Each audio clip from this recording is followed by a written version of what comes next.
Here we go. Everybody stretch. Get all loosey-goosey. Don't want to pull a hammy. What Don't about want to break your back. Yeah. What about a turkey?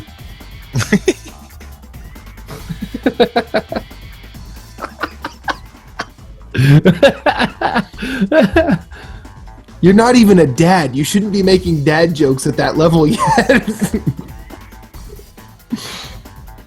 Oh man, I'm just the best. Yes. Okay, here we go. Let's not say the wrong name of the show like I did last time. You should be like, welcome, nerds and nerdettes. Welcome to Phoenix. Oh, wait, what? Start a Heads Up, Guardians. What's up, Guardians? Yeah. Oh man. What's up, Nintendo POW blockers? All right, here we go. You could steal that one, by the way. I'm not stealing anything except your soul. Yeah. And your beer for Joey. Oh, I need to get him a Christmas gift. What's up, nerds? Welcome. Welcome to an episode of NGR Radio, episode 20. I'm one of your hosts, Corey Derrigan, alongside me, as always, Matthew Keel. Matt, someone else is here that's better than you. Oh, wow. I've been waiting 20 episodes for this day. Matt, I'm so glad you're here. No, you're not. Liar. Oh, man. Joining us for the first time on NGR Radio. We're popping Cherry poppin' performance. Joey Pease. Joey! Corey. Joey! Here. Glad to be here. Oh, Joey, I'm so glad you're here. Why have you? I wish you were here every episode. Finally, you could say that to somebody and mean it. I feel like I haven't seen you in forever, even though I just saw you last night. Right. You know, we were at work, and the night before that we were playing Destiny like the whole night. And the day before that we were at work. It's true. Wait. The day before that we were at work. You guys play Destiny? Yeah. Yeah. I thought that would come off better than it Go actually play did. Spelunky. Or Super Meat Boy or Helldivers or Bloodborne Soul Darkness. You got that? Joey does. Okay. Maybe. When are you Joey, going to play you again, love Dark Corey? Souls. Yeah. We all start need from to play. It's 3 players, right? We can all play together, right? Yeah. We can do a three-person team co-op. Yes, we can. We need to schedule that so we can do a team let's play. I should probably make a new character so I'm not just destroying things like we did when we played the one. No, I want you guys to destroy things. So the thing is, like, Joey, I've gone in with Corey and my character is like super over leveled compared to him. It scales you down really far. Not as much as I think it should, though. No, but I was, maybe 4 or 5 shotting some of the bosses we were trying to fight. So, well, it depends on how low you're going. I know if you are scale. I know like your weapon, like if you have like a +10 Kirk hammer, like I do, and you go into somebody's level who is even doing the first or second boss. Yeah, you're still one-shotting everybody because your Kirk hammer is +10. right. But you're not like But your stats are scaled down quite a bit. yeah, like all your strength and endurance and dexterity, all that stuff, or skill, not dexterity. Mixing the Soul series. How dare you? welcome to Dr. Blood Souls Radio. They call it they call it dexterity in every other game, but Bloodborne has to be different. It's got to be skill. Oh, jeez. No, but seriously, we need to do that. Like, We should. Yeah. I don't know. Wait, Joey, I know your schedule. Next week, we need to do it because I'm off a couple days, and Matt, I don't know what your schedule is, but Joey, I know your schedule. So we need to do that. It's 8 to 5 Monday through Friday. Okay, so we need to do it like Tuesday night. It's cool. Next Tuesday I can do. Yes. Woo! You heard it here first. Yes. I'm so excited. I am so excited. Okay, so for those of you that don't know, NGR Radio is a topical show, and I'm going to start since I'm the host. and see where it my goes. world. Hey, I haven't got to use my topic in like 5 weeks. That's probably my fault. Go ahead. No, it's because we have so many interesting guests that we don't ever need to say anything. True. It's our show, but we never say anything. So. Well, that doesn't stop me. I talk too much.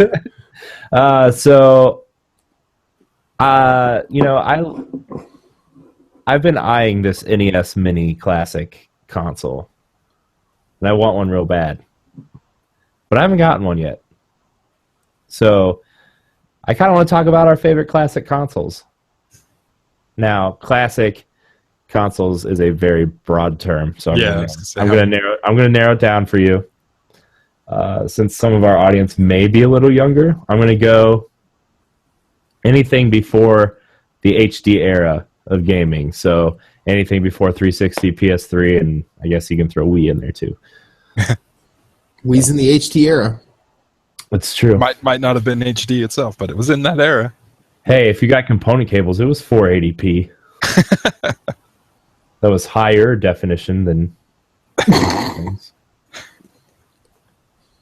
The way you say it like that, you sound like you're compensating for something. I got my cable, got my 480p. Let's do this. Red Steel away. Oh my god, Red Steel was terrible. I was going to say classic console. Now I know that game was terrible, but I actually kind of liked it. Oh, I like the idea playing it, but it was just so bad that it was almost because how funny it was. Okay, I liked the concept of Red Steel, but when you buy Twilight Princess and you get Wii Sports in the box, you're not playing Red Steel. I remember there was one mission on that game that was kind of creepy, and that was like the only part of the game that I actually found somewhat interesting. You were going through this like abandoned like amusement park kind of place where they had like all these like creepy like statues all over the place, and like there was a bunch of like neon lights and things were just popping out of different places and like scaring you. And like that was the only part of the game that I actually like enjoyed, even though it was like creepy, was just because of how like it was different, I guess, than than what I was expecting. Because in that game you're going in kind of just expecting more of like a shoot 'em up hack and slash, I guess. But it was a little different. Yeah. As for my DNA verdict up, Red Steel, legitimately not a bad game. Well, Joey, you're the new guy here. What is your favorite classic console? Oh boy, I'm gonna have to go with the N64. Yes, that was just the one that I probably played the most as a kid and probably had the most because the earlier Nintendo consoles, I never had a Super Nintendo, and I was only given a Nintendo. The original NES is like a hand-me-down from my uncle when he got the Super Nintendo pretty much. So, I mean, I didn't necessarily play them as much, and that was before I was like really into video games and whatnot. So I'd say like the first time that I actually started really playing, I know my one friend Max growing up had a Nintendo 64 and like every Mario game, every Mario Party. He had Turok, he had what else did he have that we played the crap out of? I can't remember right now, but like it was just like every Battletoads. No, but maybe I don't remember all of them. But I mean, it was like that's all we did. I'd go over to his house, we sit there and play N64 like the whole entire time, and then I'd go home and play on mine, the different games that I had and whatnot. And Star Wars Pod Racing. Remember when we went back and tried to play that, Corey, on the N64? Oh my gosh, when we were doing we were doing all that stuff last year for DNA, and we were doing those Let's Plays, and we tried to play Pod Racer on board, and you're moving so fast, and the draw distance was like 10 feet. Yeah, you're driving like 700 to 800 miles per hour, and the draw distance is 10 feet. You can imagine how bad that turns out. Like literally, you're driving into a black screen all the time. Yeah, pretty much. No, it was fog. It was fog, so you did, it was black, but yeah. Oh my gosh, that was so much fun though. It was fun, but you never knew. You pretty much had to memorize the track, or else you were dying all the time. Yeah. Oh my gosh, that was awesome, dude. We wrecked every like 5 seconds. I was like, I don't even know where I'm going. I mean, I think if we would have started out on like the easy tracks with like the slower pod racers, but this was the point where I had like every pod racer in the game, so we picked, of course, the best of them, and we played like a medium map, I think. So it's still a little bit difficult. So we kind of threw ourselves into the fire a little bit, and we're just like, try not to burn. Don't die.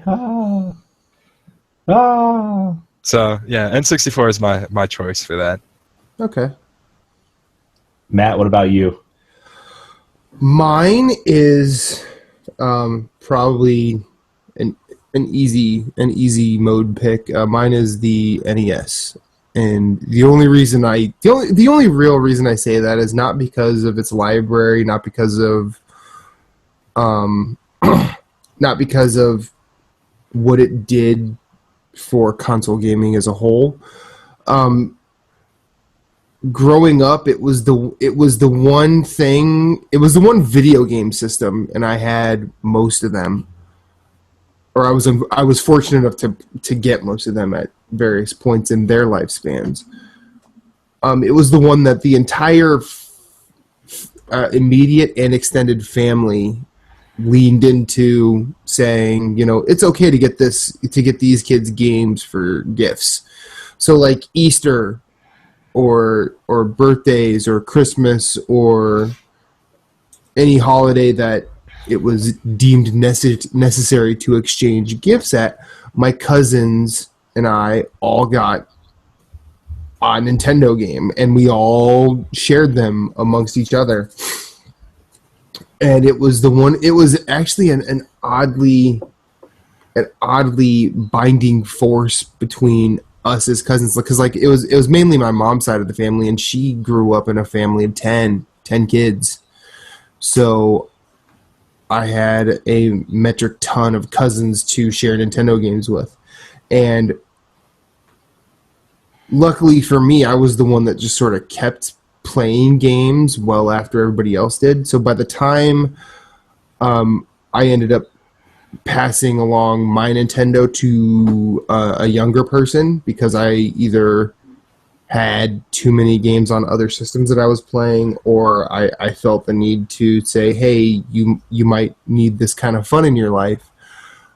I had, I think, over 200 games for the NES, and all of which I played to a decent extent, and all of which, I thought were fun. Now, if I were to go back and play most of those, I might look at it and go, that's kind of rough. But the best memories I have in playing video games are from the Nintendo. It actually brought more members of my family together than I think video games had before or since. So, the Nintendo. Nice. Yeah. Nice. Cool. Yeah, I have the NES has so many. I have so many great memories of the NES, basically because that's how me and my cousin Keith, who he's 11 years older than me, and I don't have any siblings, but he would be the closest thing I have to a brother, because through some tragic family circumstances, he ended up living with us for a while, and then he lived with my grandma for a while. But like I always say, my dad is the one who got me interested in video games, but my cousin Keith is the one who made me fall in love with games, and that's because of the NES. He made me fall in love with that system. Whenever I would go to my grandma's and he would be there, like he taught me how to play Double Dragon. He showed me what not to do in Mega Man 2. He was like, "Hey, jump over there. There's a secret." And I'd jump down, and it was just instant death because he was a jerk.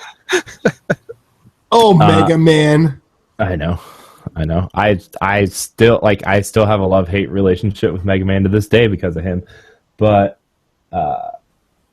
he showed me Batman. He showed me Castlevania. He showed me Super Mario Brothers, and like, you know, whenever he was always in that mode to,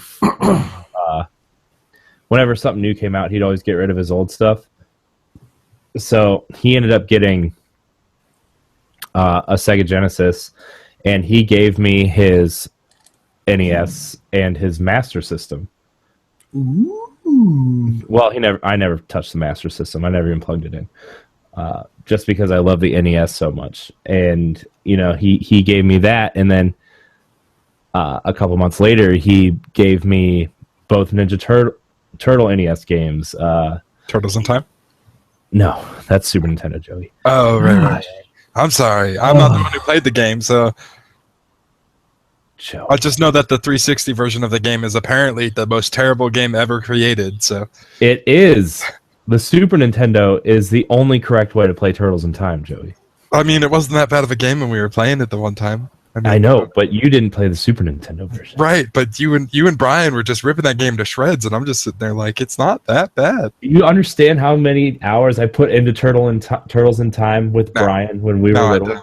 I don't. Every time I went over to his house or he came over to my house, didn't matter what we were doing, it didn't matter where we needed to be, the first thing we did was beat Turtles in Time on hard. The first thing we did every time we saw each other. And then we would play like Mario Kart or Gauntlet Legends or whatever. But even when he got it, those kind of like okay games that no one ever really liked playing, you know, just yeah, Mario Kart. Who cares? Even when he got his PS2 for Christmas that year, I went over the day after Christmas because I wanted a PS2 and I didn't get one. And he was like, check out Madden, check out, you know, I think he got some weird game like Kessin or the Summoner or something. Hey, look, Grand Theft Auto 3, but first. Yeah, Turtles in Time. He was like, hold on, we got to play Turtles in Time. And like, I don't remember when that ritual stopped, but like, I mean, it must have been, it had to have been beef like after I went off to college. Like, but we played it, I don't know, probably a year ago, I think, through the Super Nintendo one. And it's just like, oh my gosh, that game's the best. But going back to the NES, my cousin got me into gaming because of the NES. And, you know, I almost picked the NES. And then I remembered how much fun I had with the Nintendo 64. And how that kind of cemented the fact that I was like, okay, I'm probably going to be doing this for the rest of my life. Like, I mean, I was so upset because I asked for a Nintendo 64 for Christmas that year, and I was 10. And I didn't understand things because I was dumb. I didn't understand that this new hot item was going to be super hard to find, right? So I asked for one.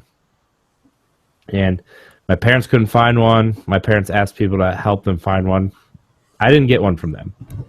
And I was kind of bummed because I was 10 and stupid and selfish and whatever. But, you know, I started playing with some whatever other toys I got that Christmas. And my grandma shows up and pulls out this bag of gifts. And she gave me Super Mario 64 for the N64, which made me even more bummed out because I didn't have a system to play it on.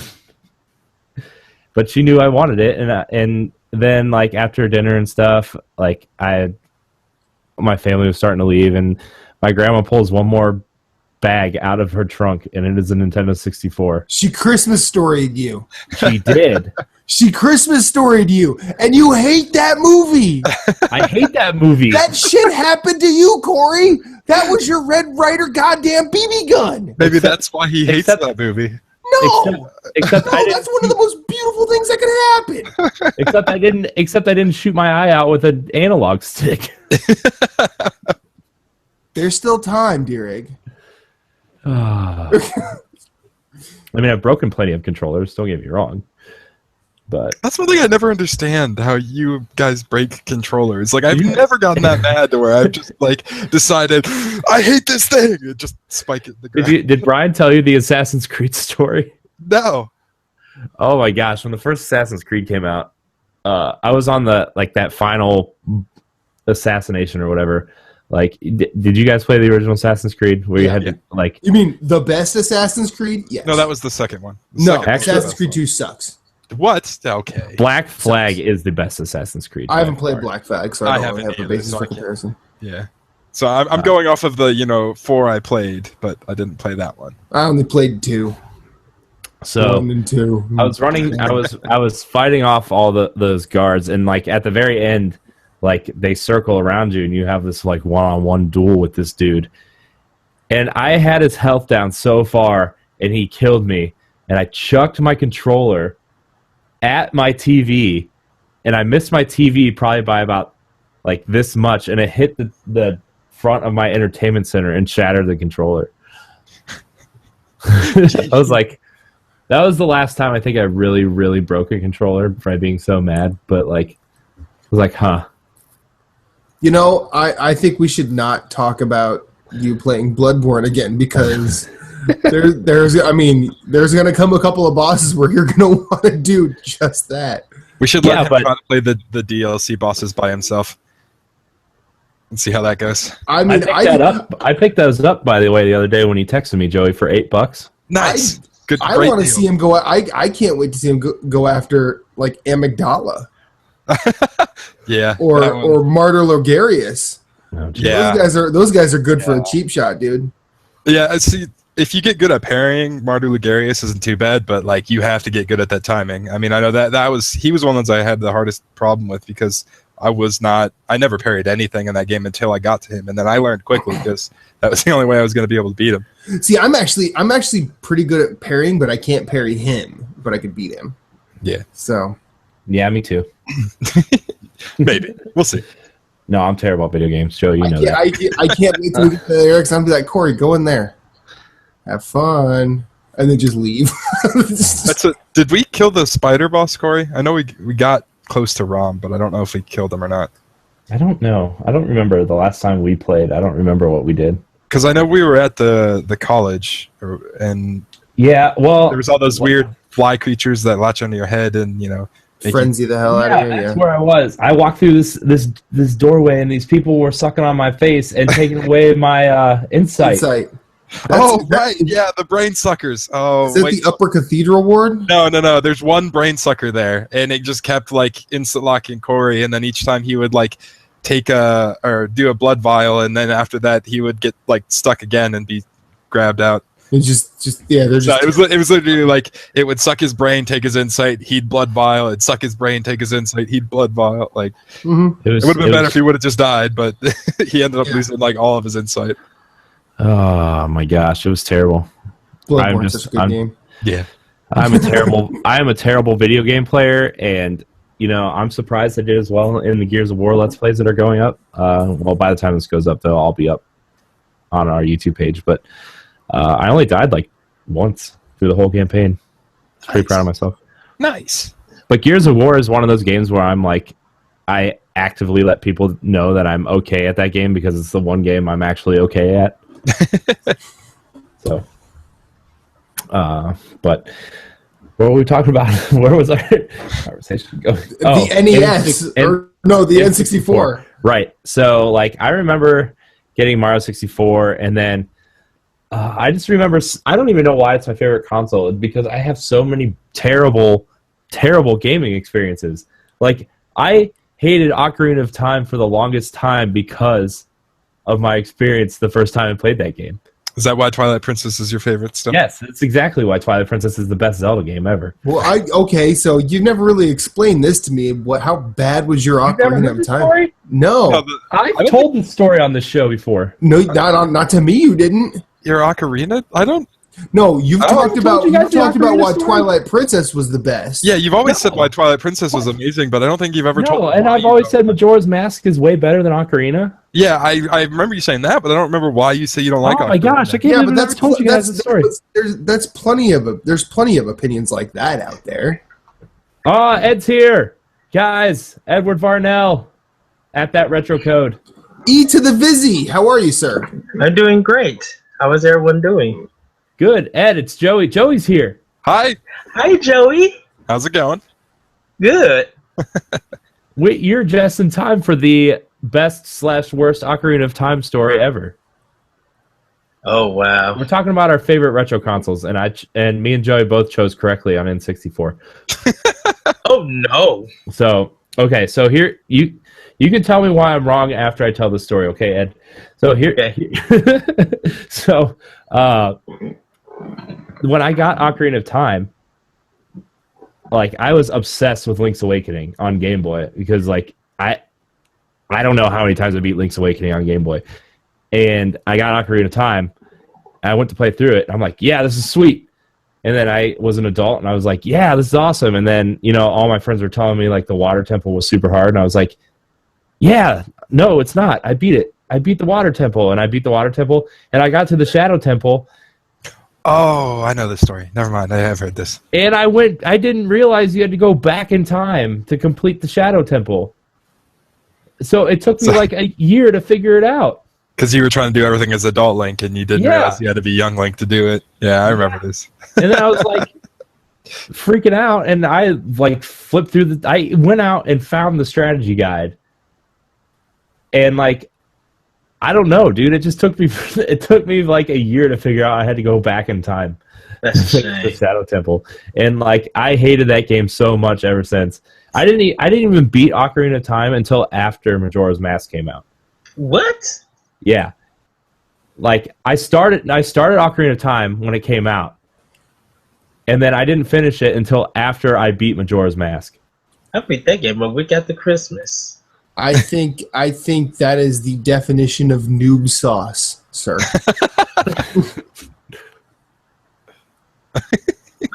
Still love you, but I told you I wasn't good at video games. I'm not.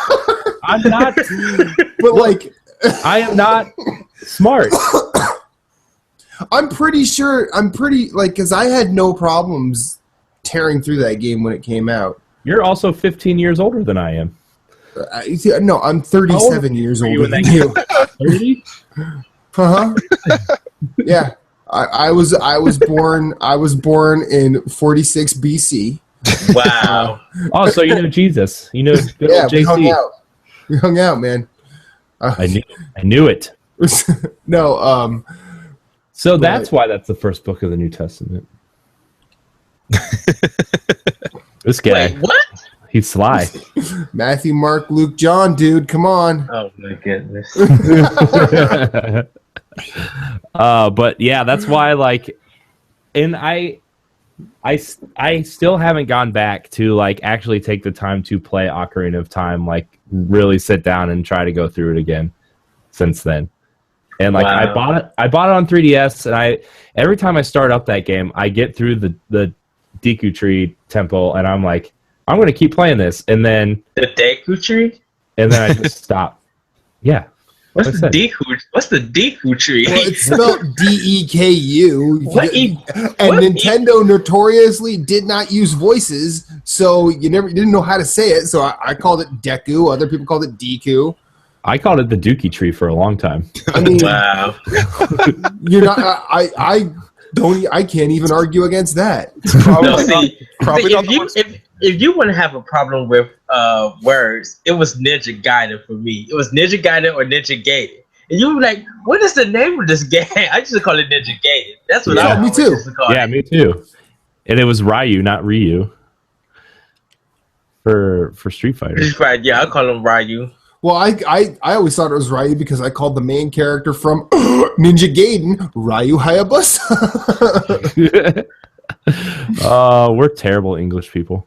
And Well, they're not English words, so Yeah. I mean, we're fine English speakers. We're and plus terrible. we're not Slow down, Joey. Slow down. and plus Whoa. we're not from Britain, so Well, Uh, you've not finished Ocarina of Time? no, I finished it. I've only finished it one time, and it was like after I beat Majora's Mask, I was like, okay, I need to sit down and finish Ocarina of Time. wow. And that was the last time I played Ocarina of Time. Don't get me wrong, I've bought it like 35 times on 100 other Nintendo consoles since then, but I just haven't sat down. You know, Because- look, Corey, if you don't preach right now, because I did the same thing. Now, like I see the one, like I would think that was the one game that was like my favorite game of all time for a while. That game has actually soured for me faster than any other game that I really remember. Yeah, like and it was because of the Nintendo Wii. I bought all the old Zelda games on Virtual Console, played through all of them that I could. Mm-hmm. And then I actually had a 64 at the time. Or actually, no, I had the GameCube at the time where you could play the... you had the collector's disc? Yeah. With the Master Quest? Quest and I went back and played all that, and I thought the additional stuff was okay, but I realized that that A Link to the Past is just way better than Ocarina of Time. Yeah. I think there's like 5 or 6 games better than Ocarina of Time. To be honest, are we just saying going up to N64 and not past GameCube, or are we just going to N64? Well, no, I'm just talking. Right now, we're talking about just the Ocarina of Time. Okay. But our boundaries on classic consoles it's the HD era, so anything before PS3, Xbox 360, and Nintendo Wii. Okay. Because I already know my system of choice. Well, it's your turn, Ed. Yeah, Ed, it's your turn. Well, of course, everybody should know it's the Nintendo GameCube. Like, I almost picked GameCube too. That's my second choice. Like that is the number one thing, because you have so many good memories from it. Like, you cannot deny that which is better, having a Halo match or blasting your friend in Mario Kart 4 and sending it dead to his face. And it was always a race for the paratrooper, because he's the only one that can carry the red shells, like the 3 red shells. My friend always picked Koopa Kid because he was the small one of like the Bowsers, but he had the giant shell, but he was still like a smaller character. And no one else ever got that character. Someone else picked it, he wouldn't play because he didn't want to not be that character. It was ridiculous. Now, I don't think Double Dash is a bad game. I think it's a bad Mario Kart game. No, it's one of the best Mario Kart games. It's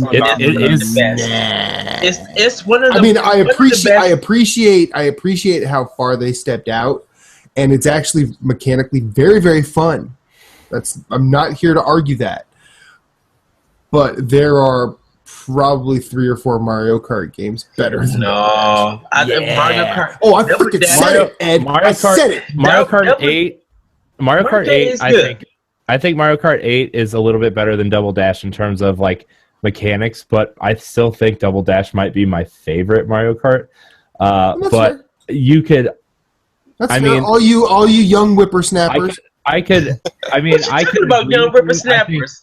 I'm older than you, Matthew. Are you? Yes. When were you? What year BC were you born, sir? I was born. Edward was one of the books from the New Testament the Catholics took out. Oh wow! Can I tell a quick story about that? He was the 13th apostle that nobody wanted. Corey, because you got. No, that's Rufus from Dogma. No. Y'all gotta hear this. So I took philosophy of religion, like in 2004. I took philosophy of religion, and this one dude lost his stuff over about Catholics, because he was just like, "Why is everybody blaming the Catholics for all this stuff?" And then he started talking about Native Americans, and I'm just like, wait. And now me and my other black friend in the class, we're just like, wait, you're an atheist. You don't believe in a Catholicism. So why are you upset about it? He was pissed off. I'm like, you're the first person I have seen to be mad over what people say about Catholics, and you're an atheist. How does that work? I mean, I think that's a very uncommon circumstance for someone to be brought up atheist. My guess is he came to atheism later in life from Catholicism. Because I'm not atheist. I'm not religious. I'm not anti-religious. I think there's a creator there, but I was brought up Catholic for part of my life, and the one thing that still remains is the guilt. So,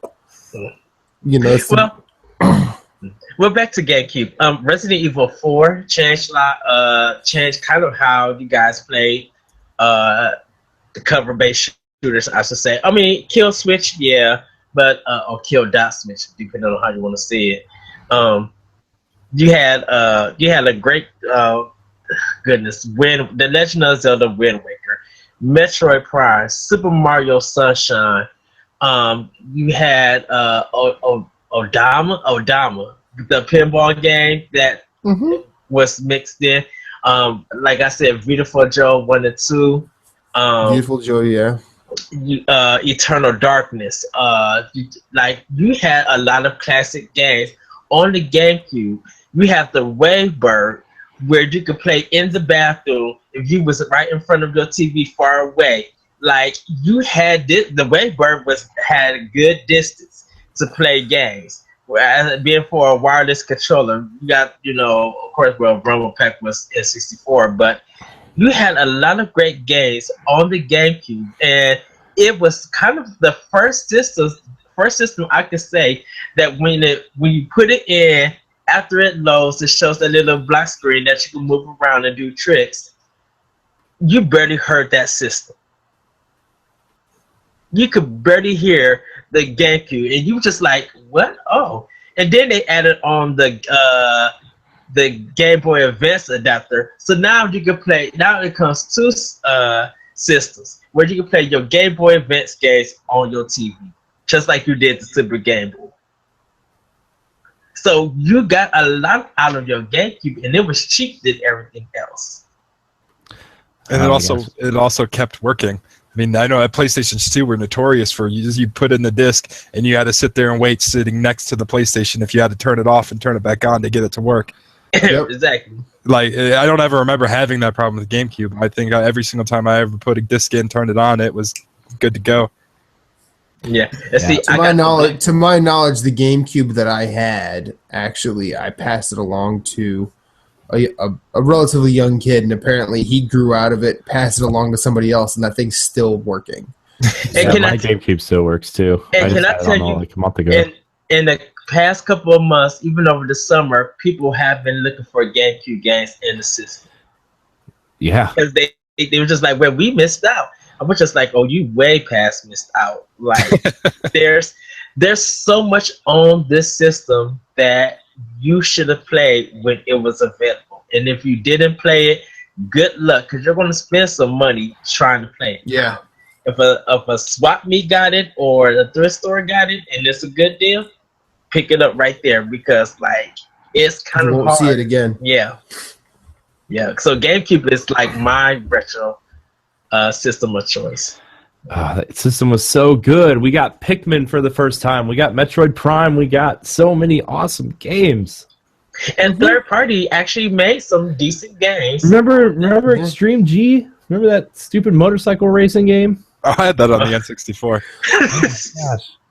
Like there was so like, and I really like the GameCube. It wasn't my pick, but I look back at the GameCube very, very fondly.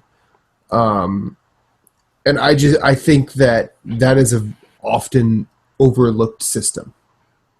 Well, because you look at the way, PS2 was kind of sort of changing the world in a lot of ways, and the PS2 kind of set forth a precedent that most of the larger world has not really gotten past, where they started really focusing on photorealism in a way. And you look at the biggest selling games now, very rarely is photorealism not a part of it.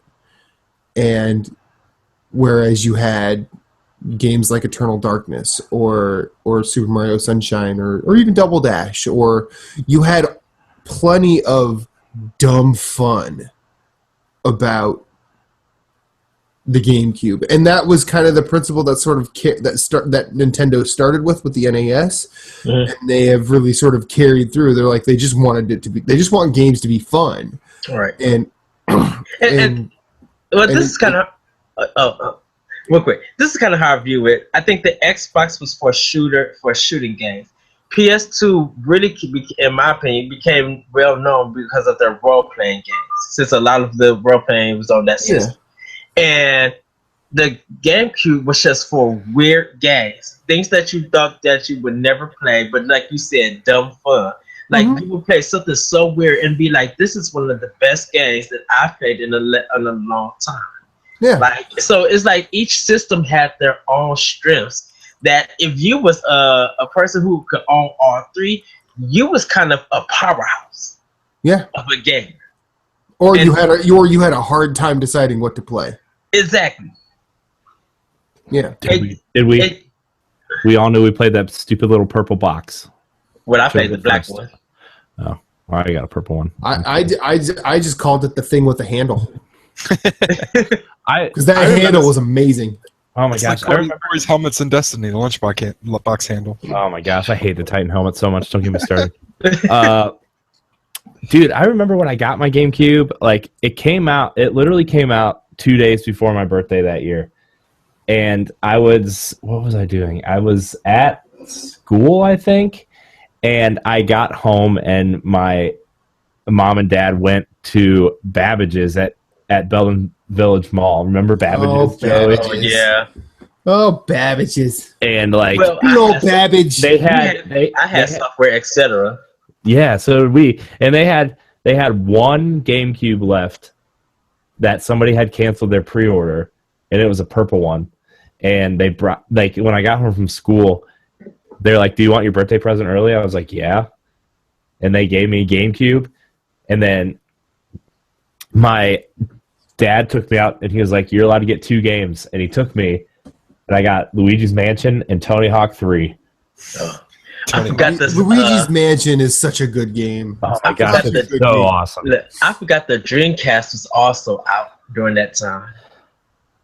Yeah, but nobody cares about the Dreamcast. They say they do, and then they play it. I'm just driving to Cleveland, and I'm going to handle you, Corey.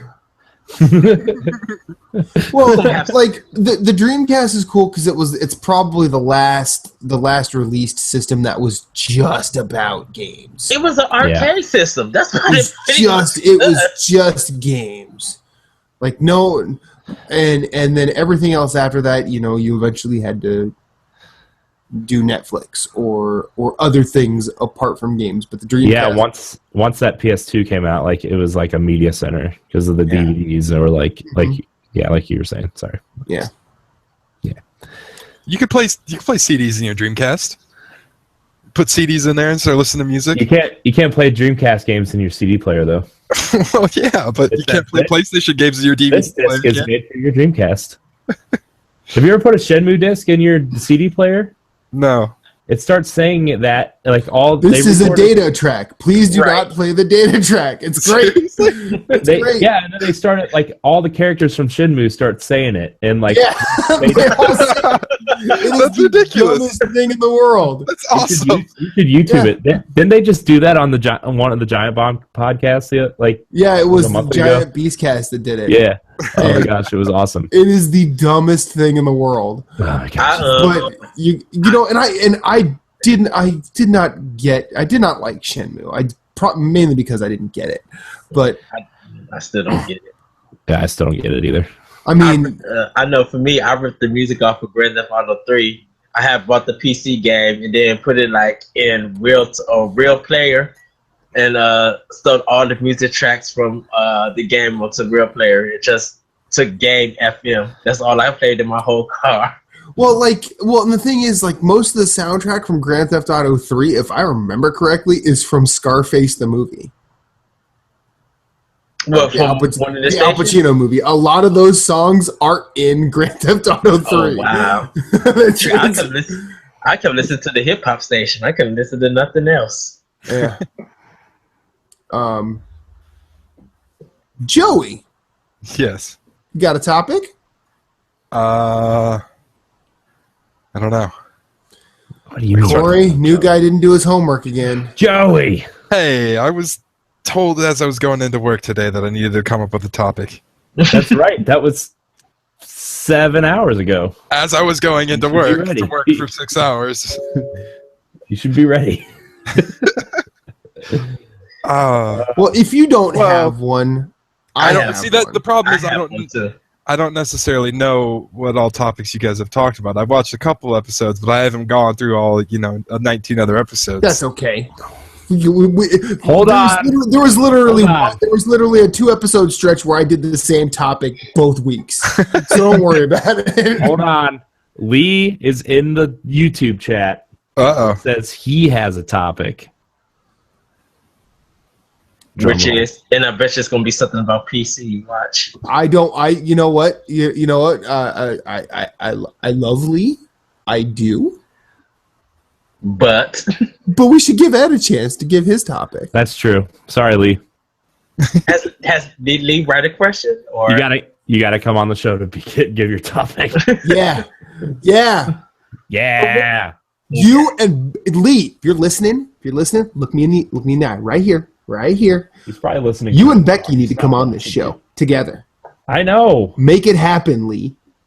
I've seen you catch a mouse in like 3 minutes. You can make this happen. Wait. Yeah, when Matt was telling me that story, all I could think about was Lee like doing parkour moves over the kitchen table and like doing a barrel roll over the coffee table to trap this mouse with a little box. I just hope he didn't cook it and add it in rice. Sauce. Oh, why you gotta be like that, Ed? Come on, man. I love you, Lee. You know my heart. I love you so much. I just had to take a bit. They did not serve mouse. They served a fantastic turkey. It was amazing. So there. I was so mad because Becky was saying all the stuff that she was making. I'm just like, dang it! If I could come to New York, I would be right Oh, here. dude. You could have been one of the many to witness my ineptitudes at helping people get salad. Wait, what? Yeah. Oh man, I had I had Moose across the table from me, and he's like, he passed me the salad. I'm like, here, just give me your plate. And I didn't realize it's one of those things you don't realize how big the salad spoons are. Well, anyway, I dropped a clump of salad onto Moose's plate. Well, apparently this clump of salad was twice as big as the plate. So just wow, goes everywhere. Baby tomatoes or grape tomatoes just rolling off the table. Oh, it was a catastrophe. Lee says you failed the salad. And everybody looks at me and goes, Matt, I go, I'm not even drunk yet. And this is why I don't take control of things. Oh wow. Oh man. Well, right. Ed, what's your topic? My question is, since we're getting close to Thanksgiving, I usually have a Thanksgiving game to play. Last year it was Monster Hunter Ultimate for on Wii U, and I kind of wanted to play something that it's way been on my backlog, but I want to dedicate kind of a whole day to it. Have you guys ever had like a Thanksgiving game that it's part of your backlog, but you want to pick it up and actually play it on Thanksgiving, whether you plan for it or not? But is there, or you just have a Thanksgiving game that you love to play or want to play? Oh man. Well, this is actually a great topic, Ed, because I can actually answer this question with confidence and a bunch of stories. Twilight Princess, here we go. I did play Twilight Princess over Thanksgiving, but that's not the story I was going to tell. Thanks, Joey. You ruined it. Destiny? No. I didn't hear what Joey said, so... No. So every year up until about 2 years ago, I would go over to my cousin, the same cousin I was talking about earlier in the show. Turtles in Time? Gave me his NES. No. Stop it. Stop it. And we would eat Thanksgiving dinner at his house, and we would stay up all night and play one game. Like, we would try to beat a game in one sitting. That's how I beat the whole original Uncharted trilogy. That's how I beat all 4 God of War games. That's how we beat. What else did we beat? Oh, that's how we collected all the unlockables in Madagascar cards. Oh, Nice. It's when we first tested out the Move controllers and realized it was a really bad decision that we bought those things. wow. And we would stay up all night and then go out Black Friday shopping when it was time to leave. And I just there's not one specific game, but that's just something that we've always done until about 2 years ago. And he started going on vacation during Thanksgiving, which really sucks because that was one of the better times of the year that I was really looking forward to and stuff like that. But one year we were playing Uncharted 3, I think. It was either Uncharted 2 or 3, I can't remember. And his wife was it was me, my cousin, his wife, and his best friend from high school, and we were all sitting, and they had laptops open with guides out. One of them had a strategy guide open, and his wife fell asleep. Well, we were playing through this really kind of serious cutscene, and all of a sudden we just hear, and it was so loud and so long that it woke his wife up, and she's like, "It was my feet." I was like, we just started busting it out.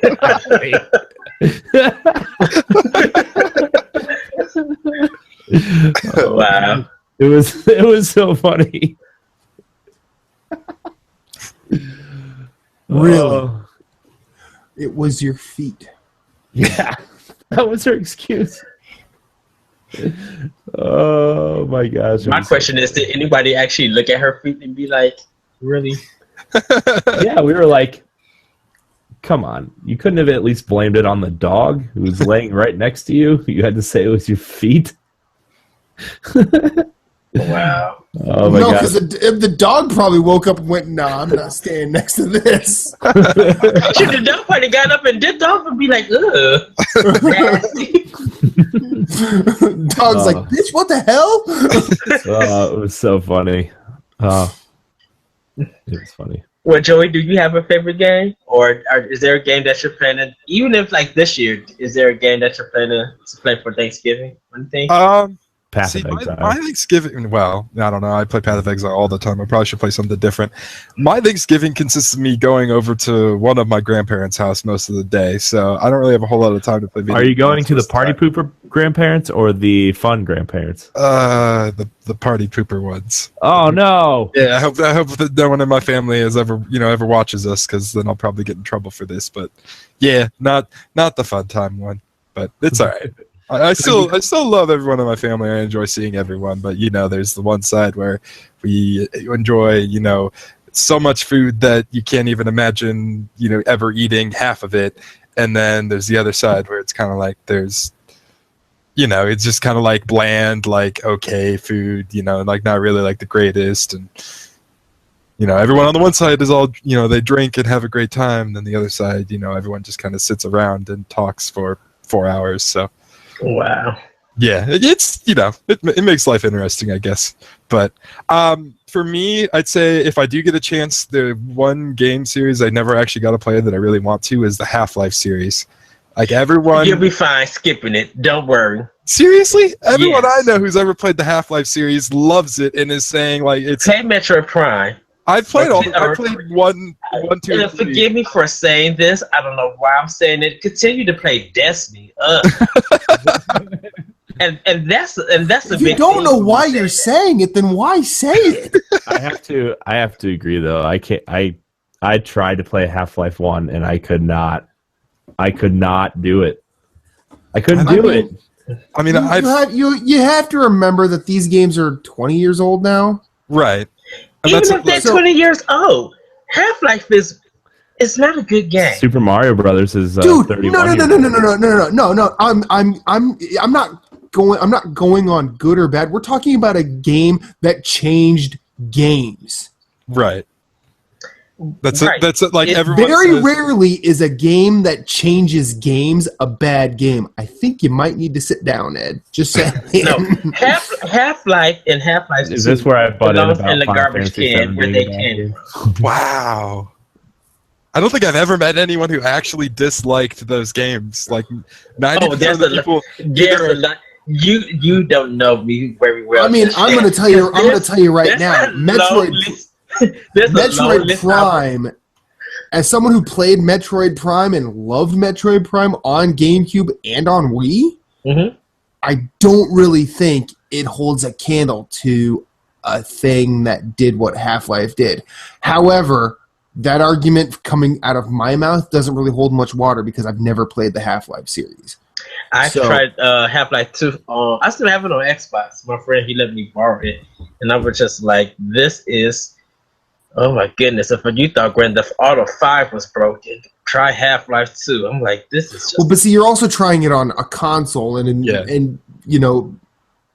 I think very rarely PC-centric things come to console very well. Well, yeah, during that time, that was...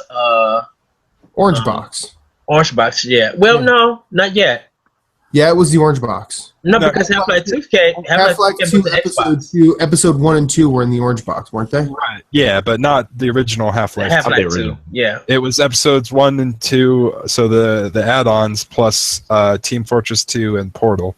Yeah, but was Half-Life 2 on the Xbox? Yeah. Yeah. Man, I should have played that. I just completely missed it. Half-Life 1 was on PlayStation 2, and which I missed that too. Half-Life 2 was on Xbox, which was weird. Because the Dreamcast version ended up getting canceled.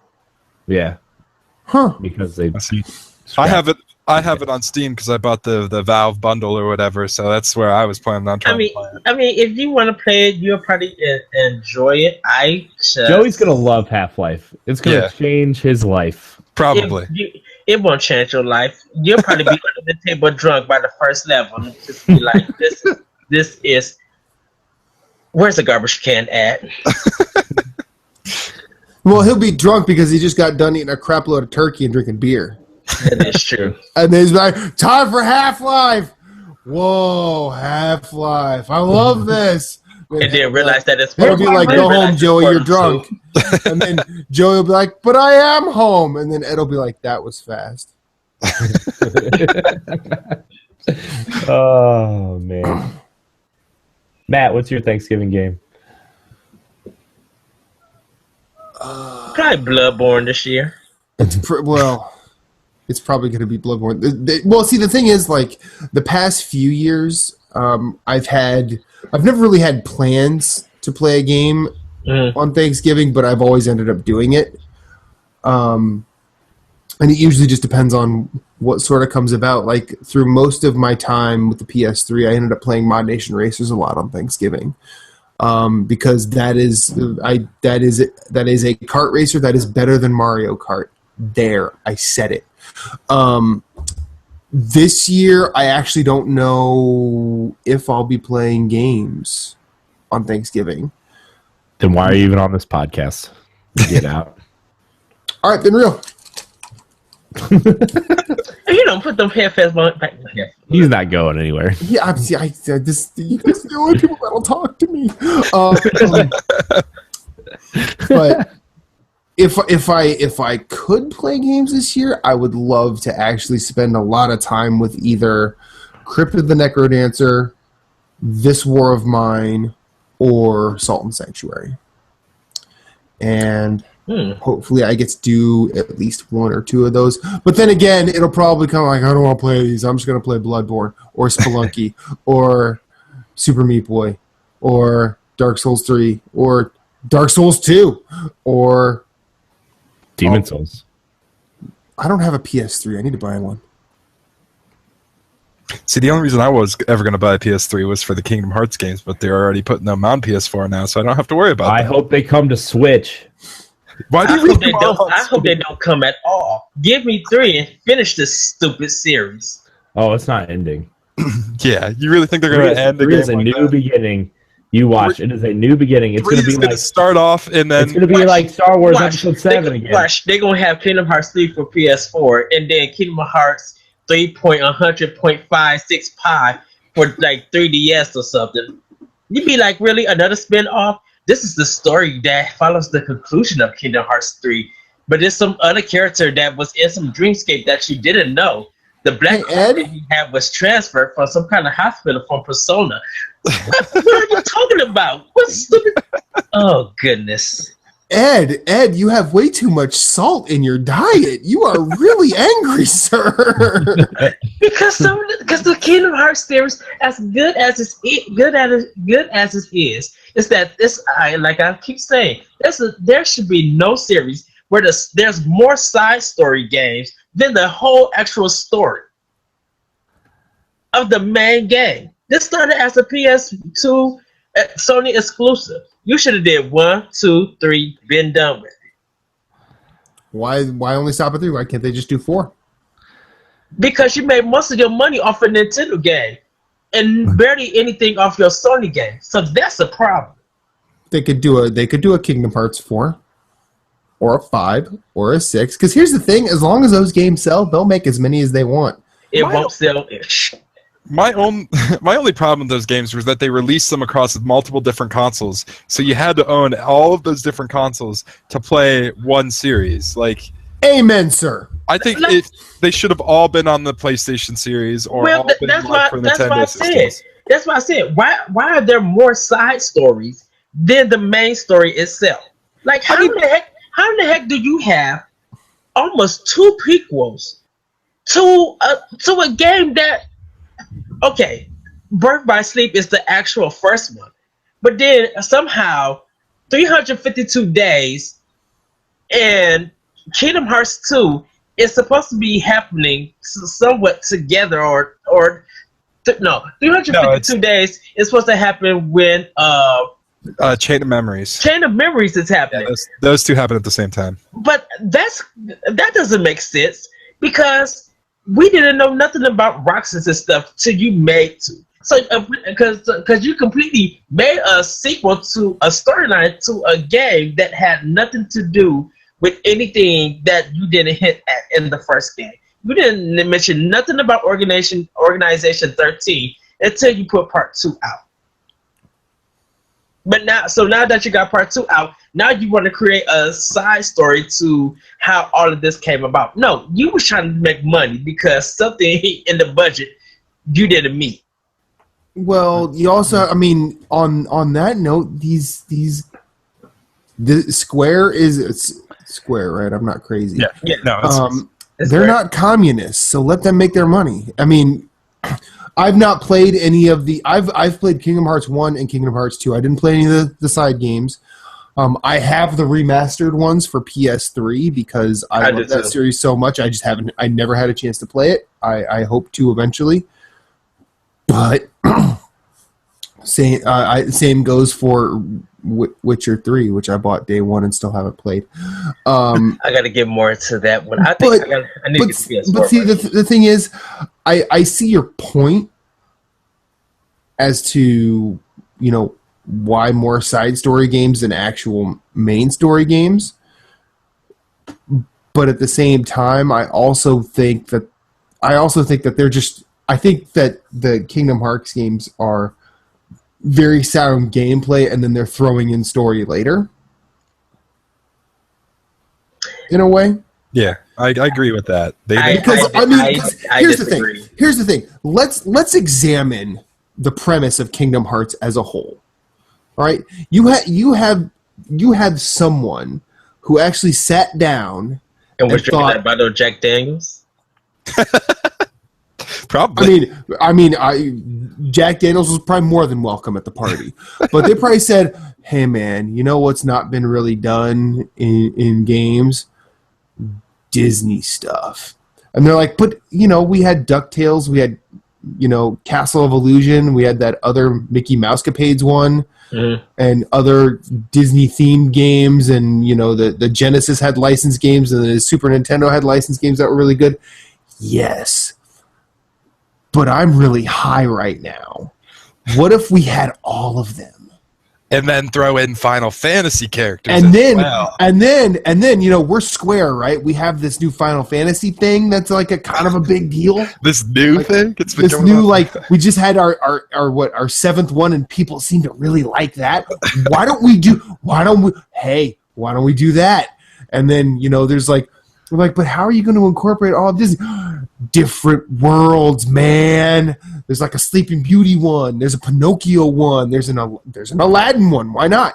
You know, we'll go through all of them. Well, who's the protagonist? Some random kid.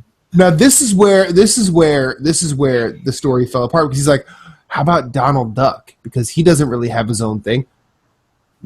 No, we're not doing Donald. Well, how about Goofy?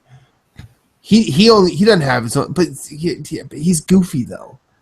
Plus, he has his own gang. He'll break stuff. He doesn't. He can't carry an epic story like this. He's like, okay, all right, we'll just have some dumb kid. That's fine. We'll do a dumb kid thing because you guys like your dumb kid stuff. But his weapon is a giant key. Key to what?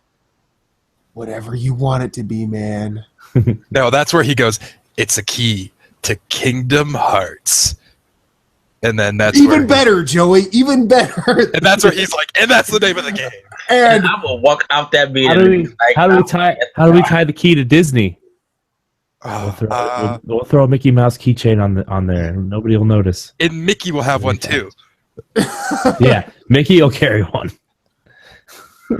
And that's when I got up and walked over to Clover. And the guy literally grabbed a clump of pens and did the first mic drop ever, and said, "I expect a check." And then he got his check. They made games that were amazing, and then that guy left Square because he retired to just spend his time getting super, super high. And then he called back and said, hey, I got ideas for concurrent stories. And we're going to give them the weirdest subtitle names in history. Yeah, the names that no one will ever remember exactly what they are, but they'll try to pronounce them anyway. I mean, the Chain of Memories one is like the world's first video game as an email title. You know how he came up with those titles of those games? He was using one of those old flip phones and using T9 word. Oh yeah. Wow. Well, no. What he did was he's super high after he retired, and he's on his little island village, just surrounded by. I kind of imagine him at the top of Splash Mountain. I mean, that's fine, but see that's too on the nose for this. So he's off. He's basically like Colonel Kurtz in Apocalypse Now without the genocide. Corey, I thought you was gonna say he was on the top of spaghetti, all covered with cheese. I'm like, I can see that. No, Ed, no. But so he sends an email to the then CEO of Square, and he's like, I got an idea for a game.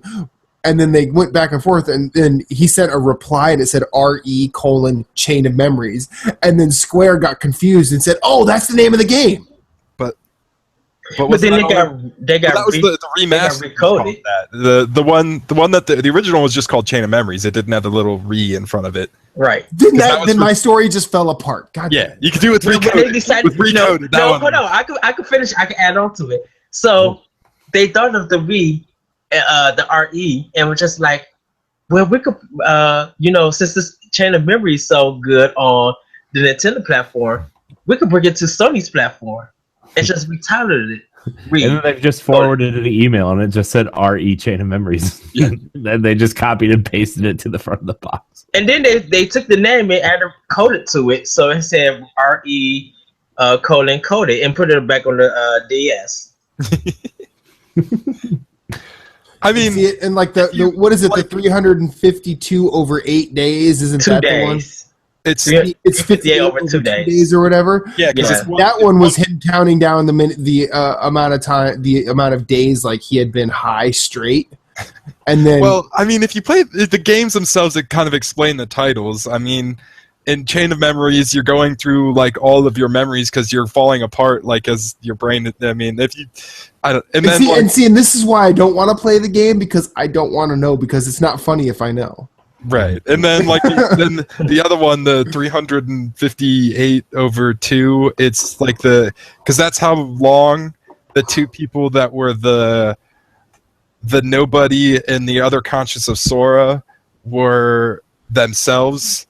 These are words coming out of your mouth, aren't they? Yeah, I mean, it was like it's split between two different people. So Sora himself wasn't himself for that many days, divided between two different people, and that's Roxas. Yeah, that's how Roxas came to. Oh goodness gracious! Yeah, because it was Roxas is the nobody of Sora. When Sora like cut out his heart in Kingdom Hearts 1, because he turned into a Heartless for a second there, and when a Heartless is created, it makes a nobody. So Roxas was Sora's nobody, but then something else happened. You know what you sound like right now, Joey? You know what you sound like? Yeah. You sound like one of those guys who played D&D for like 13 years straight with the same people. And but like all of those have like had a campaign going. They're all like level 20. They're trying to explain like to the new friend they've made. Yeah, the guy just showed up and decided, I want to play this with you. But this is the bad thing. They're like all super welcoming, but then like the minute that guy steps into the world, they're like, okay, we need to give you some background. But this is the bad thing. No, I mean, but literally, like, this is how they come up with the name. Like, they make sense, but it's just so archaic. But this is the bad thing about it. This whole series is supposed to start by Birth by Sleep. Yeah. Okay, now I think you need to get off your soapbox here, Ed, because prequels are a thing. It's just you're gonna have to accept this. This is about the fourth prequel in the whole series. Well, yeah, because they got to keep going. Because here's the thing: when does it start? Before you think it does. There's the prequel, and then there's two in between those ones, and then there's the two at the end after. So it's like. But that doesn't make and then there's prequels to all of that. Yeah, because for your same logic, people should be really angry that a movie like Star Wars Rogue One is coming out. Why don't they just do angry at the first original Star Wars? Huh? I'm still mad at the original 3 Star Wars. Wait, the original 3 or the prequel 3? The original 3. I don't know why they're not. I don't know why they're not in the garbage can where they belong at. Because they're great movies. For crackheads. No. Those are some of the greatest movies of all time, man. Yeah, for people who are depressed and don't know what movies are. You're gonna tell me the American Film Institute is a bunch of crackheads?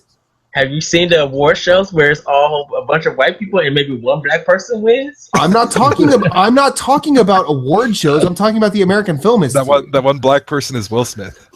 and he did get killed in the first 15 minutes of a movie. Oh, Denzel. Well, no, Denzel's more recently. Like Will Smith's been there for like ever now. Like Denzel was there before Will Smith. What the hell are you talking about? I mean. Maybe. Denzel won the best actor in Glory before Will Smith was ever in a movie. You stop. Didn't Oprah win one though before? And see Ed dropping knowledge. Oprah was there too. But then again, where's Oprah not? Well, Morgan Freeman was there too. So I mean, that's at least like 4 black people, right? Hosted by Chris Rock. My God. I'm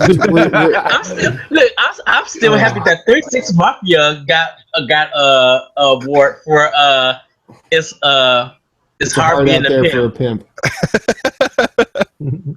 And Jon Stewart was just like, that's a shame when the hip hop artists are happy to get an award than everybody else here. I was just like, wow. And that was a shame. Even black people who don't listen to their music was happy, clapping and said, "It was like." I'm like, hold on, wait. Y'all know nothing about 36 Mafia, and y'all happy? Goodness, the hood has evolved. Well, I'll be honest with you. I was never a fan of 36 Mafia. I thought they were poor rapping at best. But when I saw the look of sheer joy on their face, I couldn't help but be happy for them. I mean, and I thought that I still think that moment was a good moment. Yes, but I still don't think it's hard out there for a pimp is a good song. But you know what? It's written itself in history because it got an Academy Award. And you know what? I still say it. Good for 36 Mafia. Yeah. Word. Really, Corey? Really? Your Caucasianism has to come out. Your Caucasianism. God, I hate white people sometimes. Look, that's why I was trying to be polite and call him Caucasian. I was trying to call him white. Oh no! Don't do that because I'm not speaking for Corey or Joey, but my race isn't always the kindest to you. So please, please throw it right back. See, Matt, you hood. See, you real hood. Like you hood with everything. So in the black community, we accept you. Corey got a Negro Express card. Wait. Did you just say I'm real hood? Yes, you're hood. You're real hood. You've been. Oh my gosh. I gotta ask you a question. I appreciate that. That's the title of this episode. Matt's real hood. And Joey's just like, what in the world is going on? This is NGR. When I get on the show, it all becomes like a whole bunch of hood. Did you listen to Tribe Called Quest album? Oh, you mean one of the best albums of 2016? Fuck yeah, I did. No, because I didn't know that it came out, and I've been hearing some of the beats. The production is nice, but I haven't picked up the album, so I was asking you. Well, I think it's only streaming on Spotify. I don't think there's a physical release yet because it's on iTunes. You can buy it on iTunes. But again, iTunes doesn't equate to physical release. Oh, a physical release. Oh, okay. I know that there aren't a lot of critics that have actually reviewed it. Most of it is user reviews, but that album is awesome. It sounds good. Like I was two groups that have affected my life in ways that I will never be able to fully explain are Tribe Called Quest and De La Soul. Both released albums this year, and I was happy to hear that both were, but De La Soul's album is far, far behind Tribe's new album. Like, for being gone the 18 years they've been gone, it's amazing how up to date they are. And just how, despite not really putting out a whole lot, Q-Tip, Fife, and Ali Shaheed Muhammad have really just kept pushing themselves and never really stopped. Like people were like friends of the show like Ray and John Martin were telling me about Luke Cage and how good that soundtrack is, and I was like, I don't think this soundtrack's very good at all. But Tribe Called Quest, I mean, it's all right. It didn't really raise my eyebrows or anything. But Tribe Called Quest's new album is something special. I just the production. I'm just like, oh, y'all went there. I'm like, okay, someone finally brought some hip hop back. Like it feels like a New York album, but it's just like you put this much in your car and it's banging almost on every. Like they took their time to just be like, we're not about to make the hip hop that these youngins are making today, or if you want to call it that. No, I mean it's literally like everything they did prior. It's almost as if they weren't gone. Yes. And it's thought-provoking, it's vital, it's vibrant, it's energetic, and at the same time it doesn't feel like old people trying to be new. It just feels new. And yeah, Tribe Called Quest album. I mean, it's easily one of my 5 favorite albums of 2016, and more so than in a long time. My favorite albums of this year have been predominantly hip hop focused, and while I've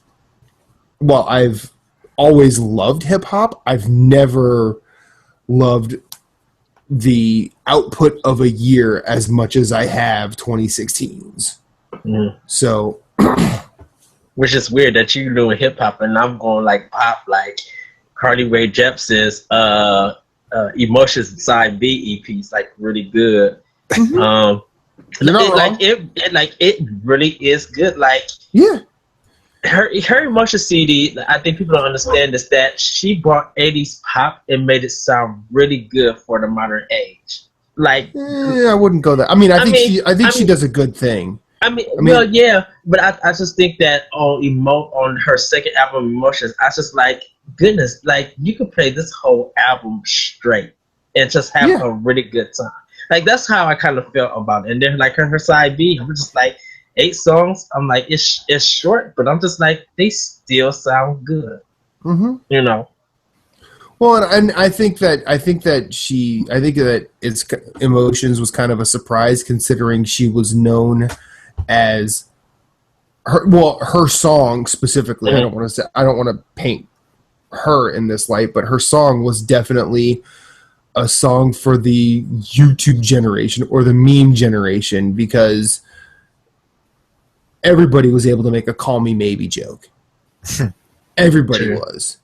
And then Emotions comes out, and it's actually kind of, I mean, I'm not going to say it's a concept album, but the album itself is kind of a statement.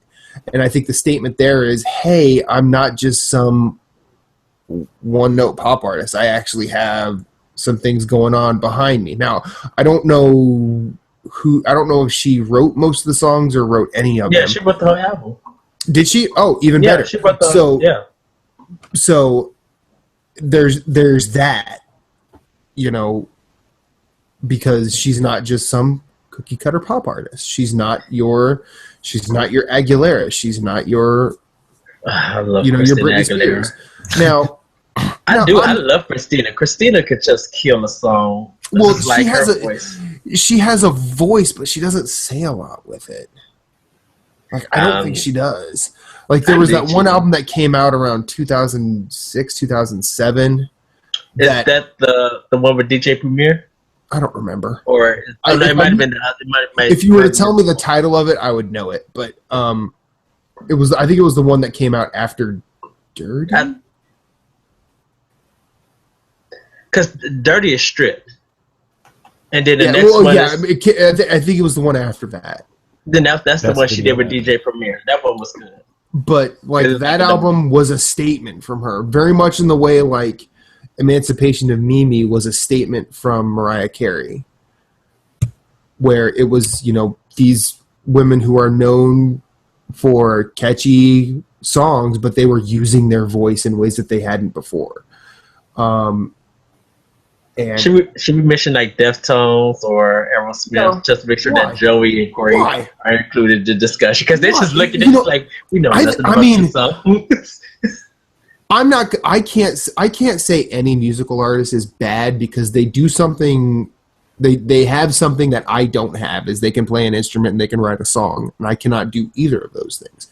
However, that doesn't mean I have to like everything. That doesn't mean I have to like everything that comes out.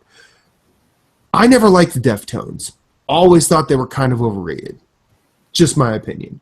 I've never heard none. I can't tell you one of their songs. And I'm going to say it right now, barring very few exceptions, fuck Aerosmith. Done. I think Aerosmith is very overrated as well. Joey, what's your musical taste? I listen to a lot of late 90s, early 2000s kind of music. Yeah. Kind of, I don't know. Nothing wrong with that. Yeah, so like I know at least at work I'll turn on Sugar Ray Radio, and that's what I'll listen to like when I'm closing or whatever at work and whatnot. Ouch. I mean, it's more just for nostalgia purposes. It's not necessarily because it's like the greatest music ever or whatnot. Sugar Ray is the greatest band of all time, Tony. Well, it's the music around there that like I like more than necessarily Sugar Ray itself. I guess I could put any other artist there too. But era. Is that what? Yeah, that's Fred Durst era. Yeah. The Fred Durst era. Or just like alternative rock, or I don't know. Sometimes I'll listen to some metal or whatnot. So I have a different range. I don't really listen to rap music, and I hate country music. But like those are the only two I kind of really like stay away from. Well, because country music I think they have some of the strongest songwriting. I think the writing is good, but I just don't like the sound of it. I really don't. I mean, it also depends on what kind of country you're talking about too. Because let's be honest, there's country that's popular and country that's good. Right. And then they there's are like the definitely rock different. country too, and then there's like just the straight up like West, like the really older Western country style, and so And there's huge range. But I don't know. I mean, I really don't listen to any of that at all. So You don't think And my then there's tractor is sexy, Joey? what? You don't think my tractor is sexy? No, it doesn't. And then there's Garth Brooks, who I don't know what he was thinking when he made that, I guess, rock album, or when he tried to be like a different artist. I'm like, what are you doing? Oh, you mean my name is Chris Gaines? That garbage. Ugh. That joke. And again, for me, and at that time, I was like in high school when that was happening, and I'm like, man, this is just one crapper out of another after this guy. But in the mid to late 90s, I have no problem saying it this way. White girls ate that shit up. Like, honestly, I think I could have, and in the Midwest, we do a lot of underage drinking. I'm pretty sure all of us can relate. Well, not me. I didn't. Well, okay. Ed's a principled man. That's fine. But I could have, I was usually the designated driver a lot of the time, so I did less of it at that time than most did. And I was always giving the drunken ladies a ride back home before they puked, so nobody. But I guarantee you, I could have played "The Dance" by Garth Brooks at any point in my car and gotten laid. and man, Garth Brooks sucks. Good on him for being as famous as he is and as rich as he is for putting out bad music. But his music is not good. I cannot stand it at all. One band that I really think is overrated that a lot of people really like is the Red Hot Chili Peppers. Yeah. I don't agree with you there. It's okay. And I don't think their music is bad, but I don't think it's good. I think all their songs sound exactly the same. Yes, they do the same thing in every single song. Well, post 2000, they all sound the same. That's for sure. Yeah, I don't know. I mean, like I said, I don't dislike it, but it's just there are way too many people are like, oh, I love this song or I love this band. It's like, no, they're all right. I mean, well, you're talking. I mean, the people that are keeping them sort of selling albums nowadays are like aged slacker generation, where they heard their songs in the mid to late 80s at the left of the dial, and then they're like, oh, this is really cool and it's different for the time.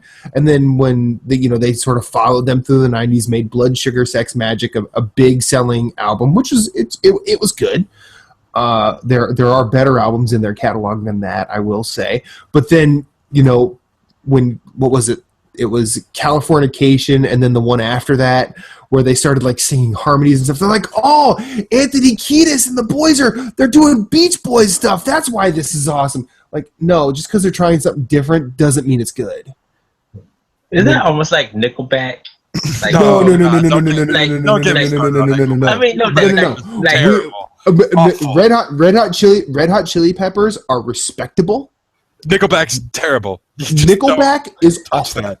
But then I think Awful. If you see that CD sitting on the side of the road, you don't even want to look at it. You probably kick it away so no one else has CD. to see it. I've literally bought a Nickelback. I think I got 2 Nickelback CDs. Oh man, I feel sorry. And they were from the half price bookstore, so I only paid about 50 cents. And now I know why Ed said you that overpaid. I'm real hood. You overpaid by 50 cents for those. but my musical taste is all around everywhere: rock, alternative, pop, hip hop, R&B, jazz, classical, country, like I would get anything and listen to.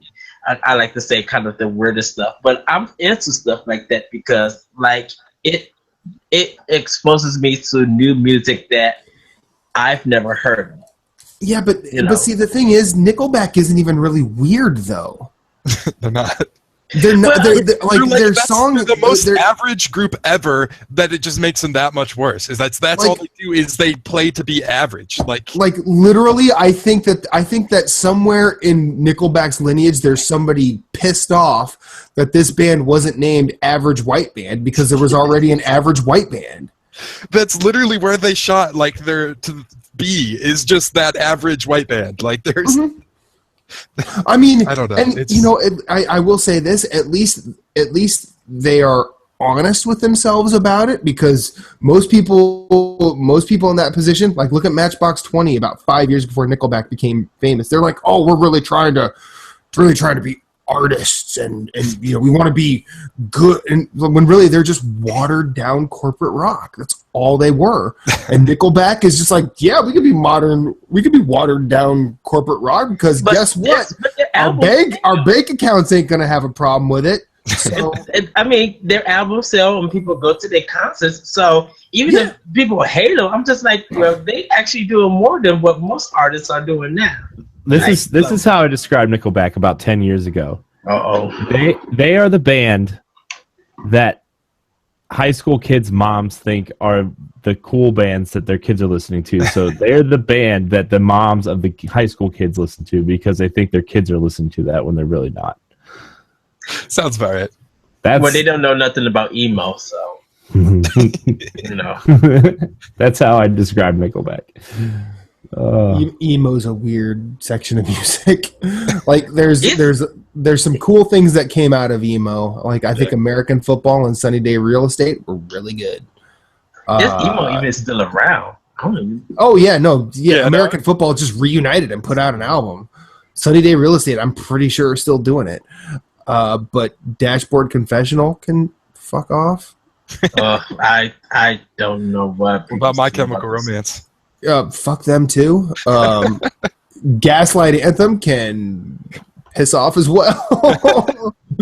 Yeah. But emo had some interestingly odd highlights and a lot of garbage. But then again, that's most. I mean, I'm a hip hop, punk, old school reggae type of guy, and there's I don't know why you like reggae. Reggae.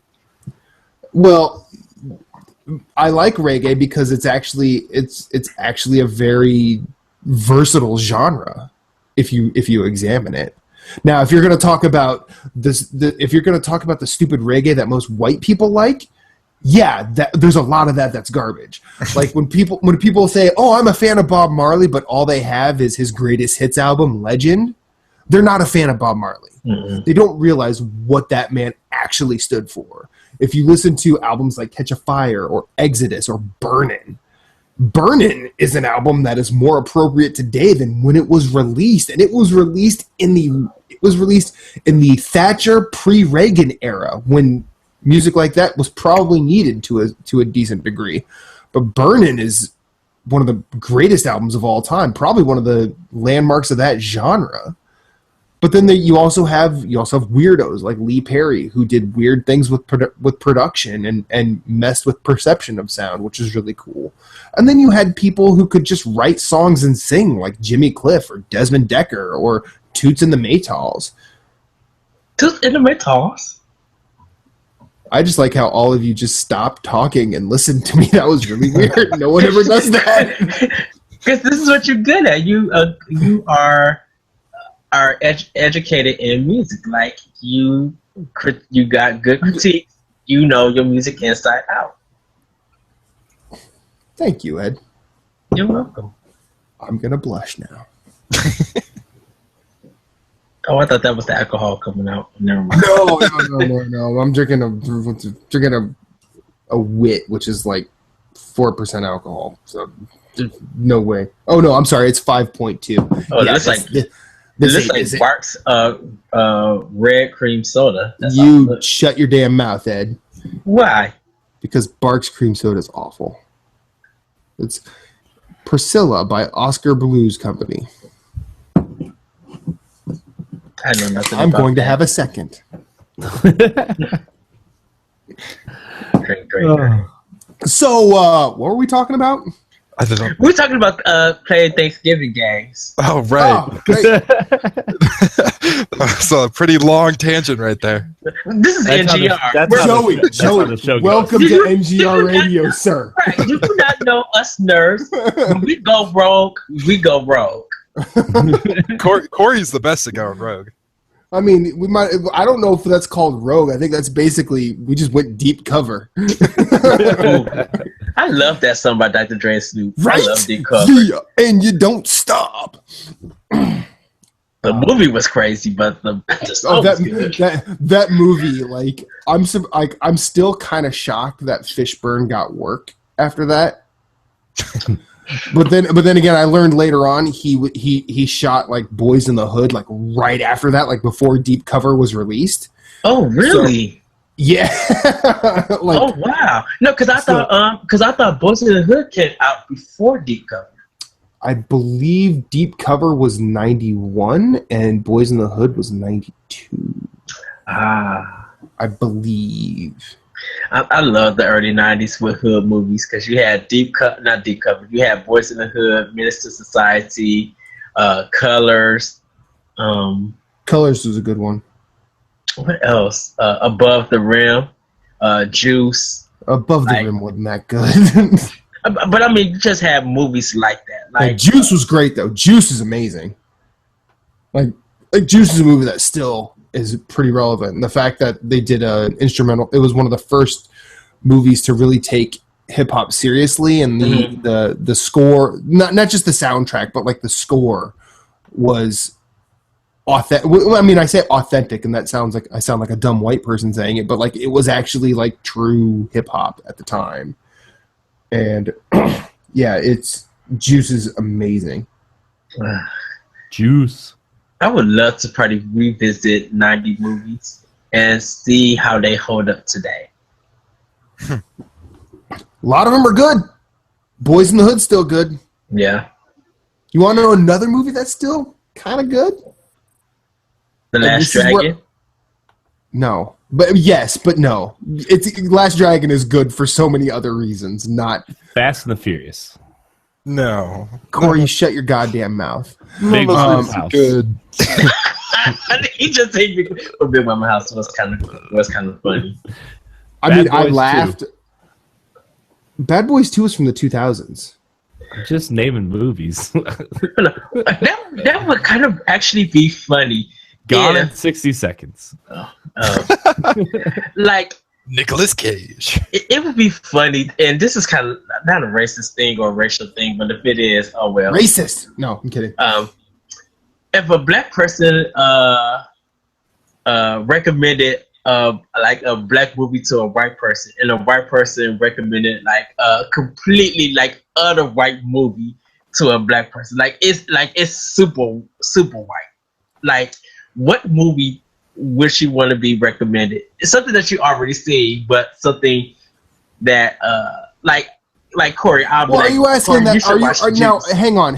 I want to clarify your question, because are you asking are you asking, like, for example, are you asking me what I would want to be recommended, or what do I think they would actually recommend? Something that they probably would actually recommend. Like, if you've never seen like a lot of the 90s or any kind of like real black hip hop or any kind of movie like that, and I made the recommendation, be like, hey, Matthew, you should watch Menace to Society, and then you'll probably because you never see Menace to Society, just for example. Yeah. And what white, like super white movie would you recommend to me? Simple white movie? I don't think it gets simpler or whiter than Steel Magnolias. Okay. I mean, and I just don't think it does. Now, Steel Magnolias is not the shit can of a movie that many will say it is. It's not great by any stretch. But based on what you're telling me, you want me to go the opposite way from a movie like Menace to Society or Juice or Colors. I'm going Steel Magnolias because as the Cards Against Humanity card says, that's the way white people is. I mean, there's really... Okay, so Joey, I'm recommending to you drinking your juice. What is it? Oh my God! Don't be a menace to South Central while drinking your juice in the hood. Oh, yeah, such a good movie. I would recommend that movie to you, Joey. But what super white movie would you recommend to me? And I know a lot of people be like, "What the world is they talking?" Yes, we're going there. Oh, we're having super fun with this. Hot Shots. I don't know. This is Hot Shots was the bomb. That movie Right? Gone in 60 Seconds. Corey. Bad Boys 2. Corey, go to that corner by your door and put a dust cap on. Sit down somewhere. Let me get to you. We are going to tell your wife on you. Beverly Hills Cop. No, I've seen that already on Netflix so many times. Movie's still good, though. I honestly have off. no idea what movie. I don't know. Even if it's your favorite movie, like it's not saying that it has so it could be your favorite movie, like because I know your favorite movie gotta have the whole cast gotta be white. There might be like one minority, but The Italian. Wait, are you actually saying that about any of us? what? You're saying so? Are you painting with the brush that our favorite movies, the cast has to be white? I literally threw the whole paint off from Sears that I just brought. What? You just said paint over. I'm just never mind. You won't get it. Oh, I get. Okay, never mind. I missed that. I'm sorry. Good, but are you saying that because we're white, our favorite movies, the entire cast has to be white? Or a majority of the cast got to be white. Star Wars. Go sit in the corner somewhere now, Corey. Once again. I think Corey was just trying to piss you off on that one. and then in the chat, he could be like, hey, I love you. And I'm like, of course I know you love me, and I love you too. Oh, man. But Joey, like, even if it's your favorite movie, what would you recommend to me? I don't know. Fight Club. Oh no, no! Oh, what's wrong with Fight Club? First rule about Fight Club. You don't talk about Fight Club.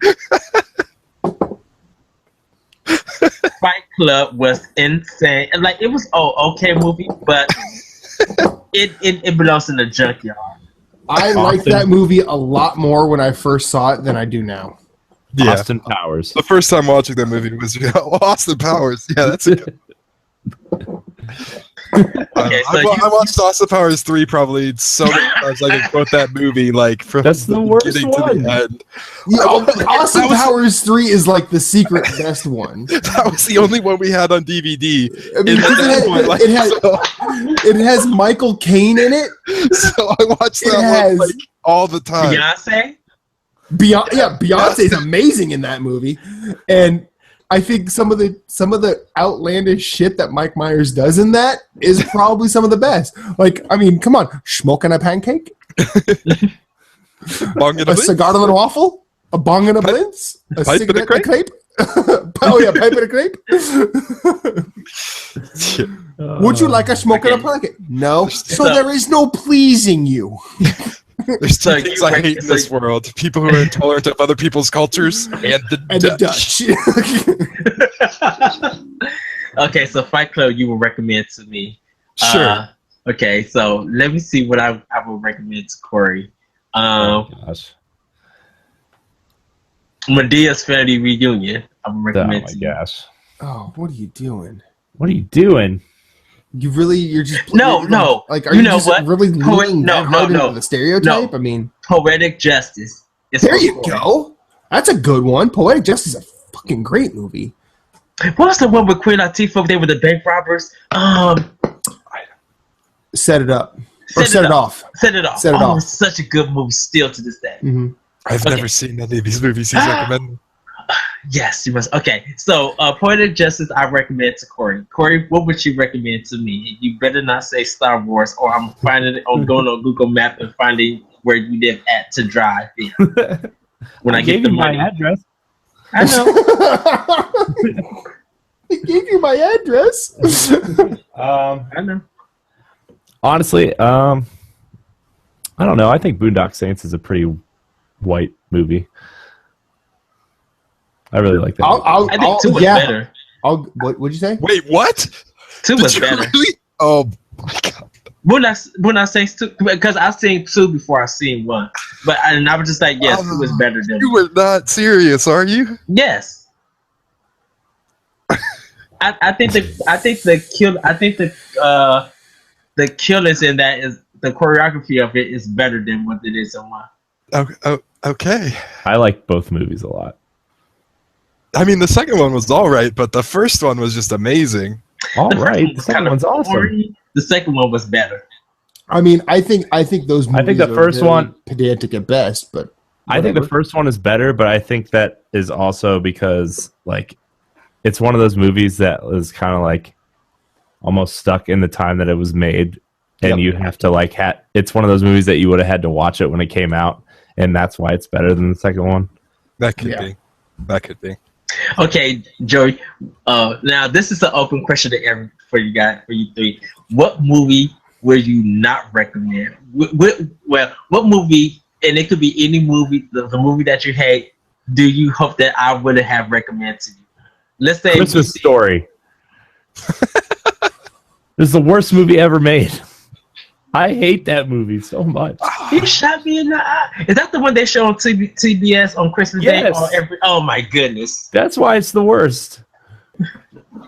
And that stupid house is only like 20 minutes from where I live. Wow. No, that's why it's the worst because you're exposed to it so much. So Joey, what would be your movie? I'd say the only movie I ever actually regret ever watching is probably Human Centipede. That I've movie never was seen just- that one. It's supposed to be a horror movie. It was just an awful, No, dumb, it's filth. It it's really just is. stupid. Transformers 4 is also a great Dumbest thing, and I wish I would have get the hour and a half I spent watching that movie back. Like, Wow.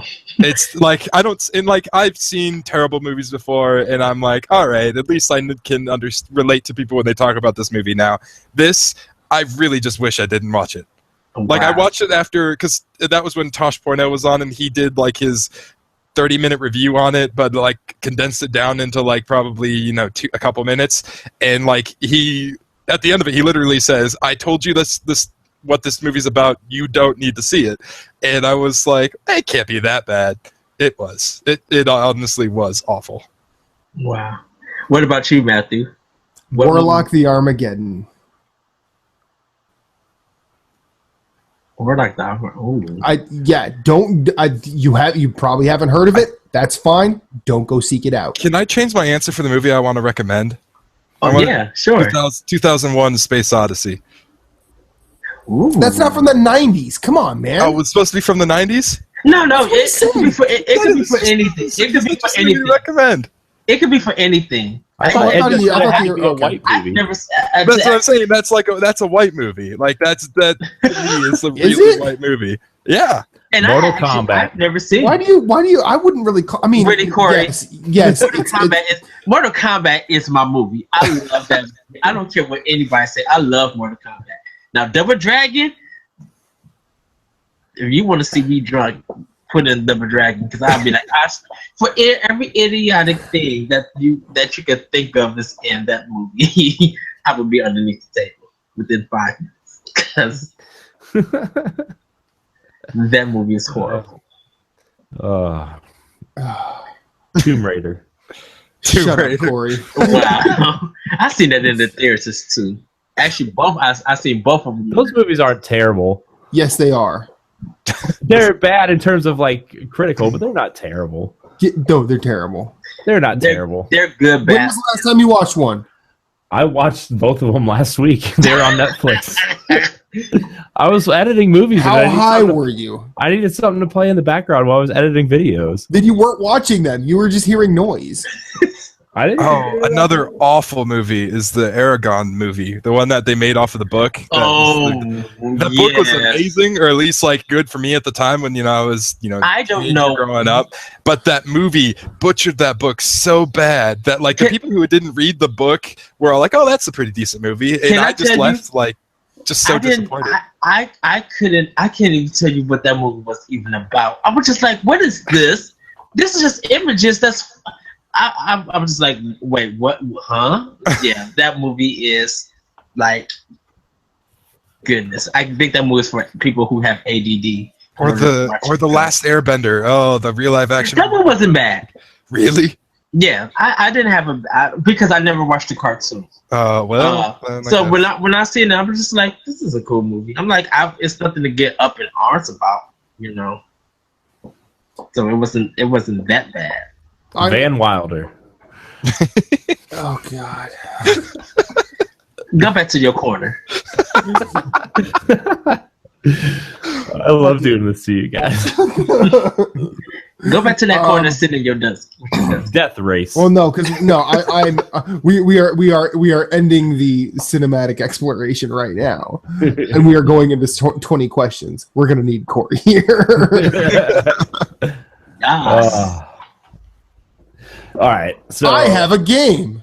we're gonna play 20 questions. So Joey, the way this works is we're just gonna ask different questions about Matt's game. Matt has a video game. It could be any video game ever released. It can't be a future game. That's the only stipulation. And we have So The Last Guardian is ruled out, right? we have 19 Yes, we have to questions. ask yes or no questions, right? Yeah, we have to ask Yeah. yes or no Yeah, it's like questions. the little 20 questions little orb thing you Yeah. had. Yeah, exactly. I get this. You have to do 20 questions and a guess. Yeah. And if you guess early and you're wrong, the game is over. Yeah. Okay. So, Matt. Now, to be fair, if you guess early and you're right, the game is still over. You just win. Oh, we don't keep guessing even if we guess the game right?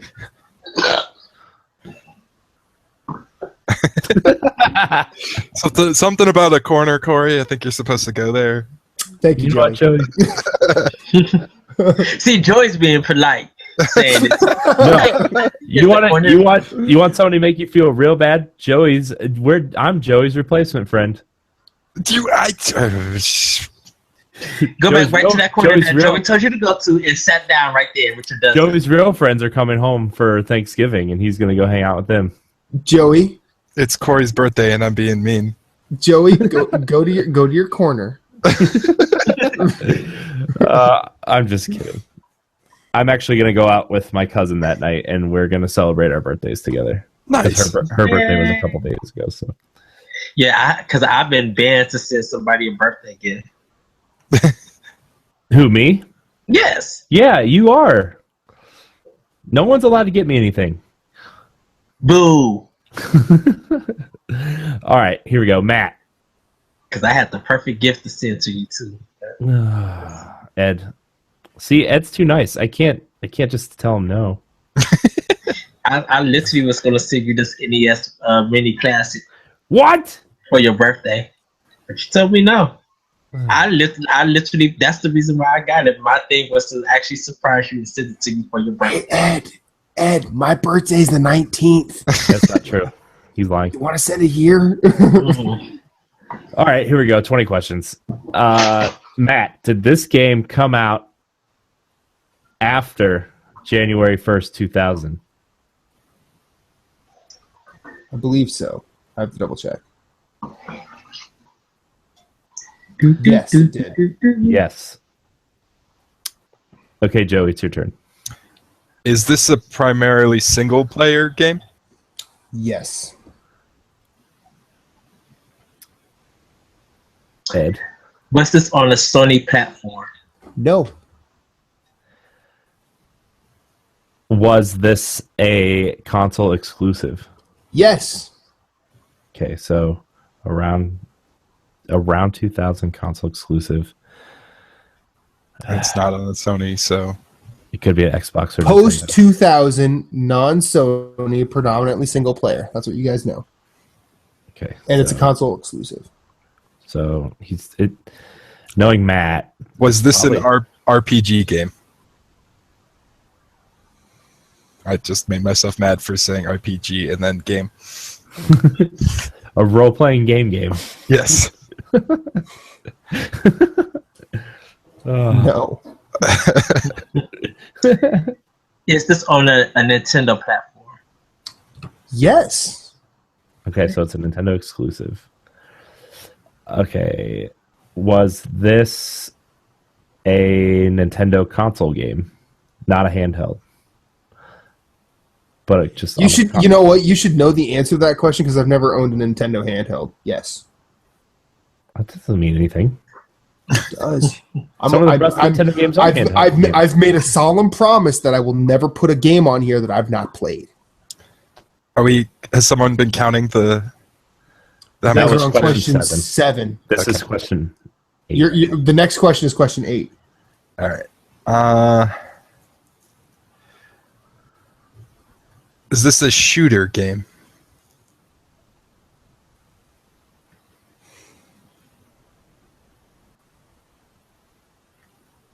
Did Matt freeze? I don't know. No, I didn't freeze. Oh, he looked frozen. Because I'm starting to think it's a Metroid game, but Kind.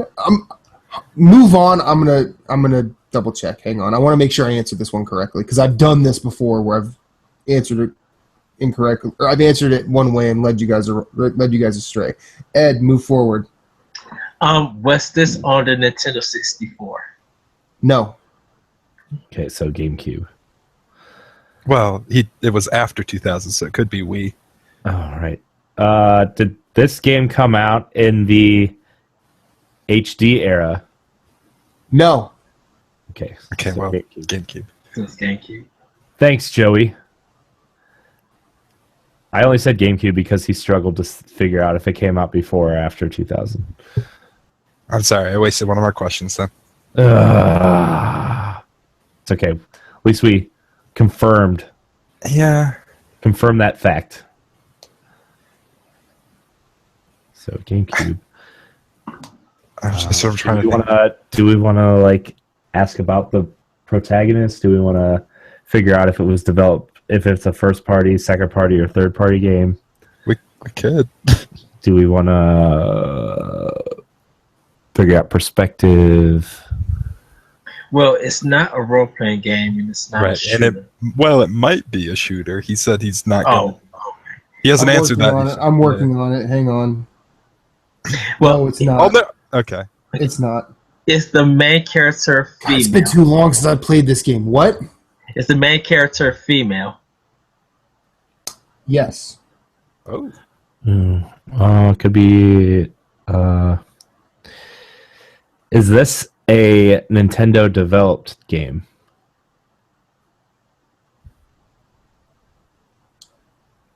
No. Okay, so let's think of GameCube exclusive with female protagonist that's not Nintendo developed. Eternal Darkness is the one that comes to mind. I'm. I hope this is not a game that comes from Capcom. Because if it is, it better not be that particular. It could be. Well, it part could of be. Well, it's not a shooter. I don't. Well, Capcom had that exclusive 5-game deal, and Right. This game featured a female cyborg robot, kind of. What, Piano 3? Is that what you're talking about? Yeah, Yeah. but It also could be like was Code Veronica. Was Beyond Good and Evil on GameCube? No Code Veronica came out the Dreamcast, PlayStation 2. Oh yeah, this is exclusive. I forgot. Oh, exclusive. Wait, like it. It's a game. It's a GameCube exclusive. Okay. But Code Veronica came out for Dreamcast before it Yeah. got ported to GameCube. Yeah, I forgot about that. And then it eventually came to PS3, if I remember correctly.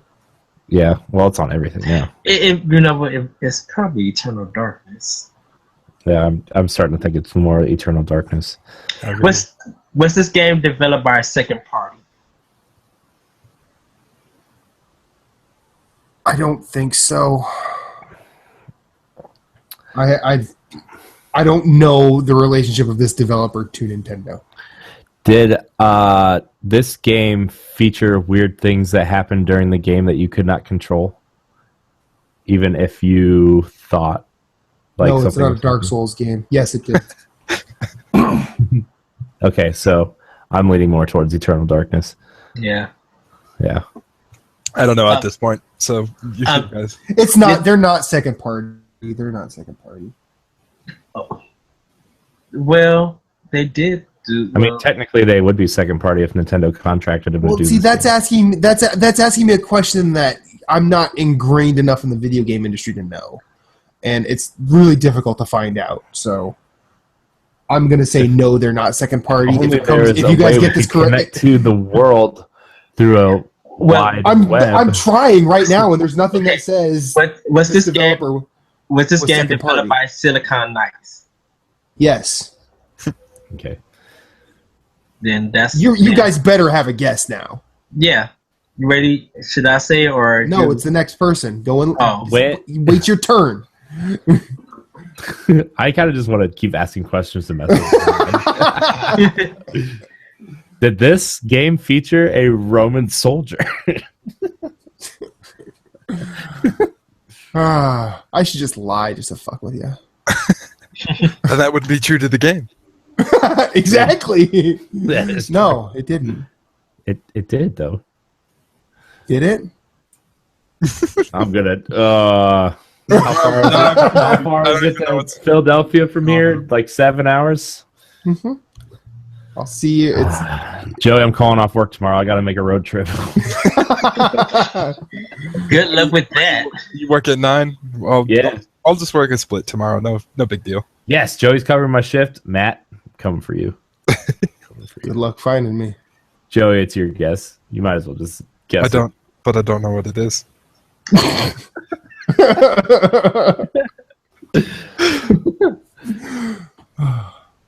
Was it a title that I mentioned when we was asking our question for old retro console? That's an invalid question. No, we're not doing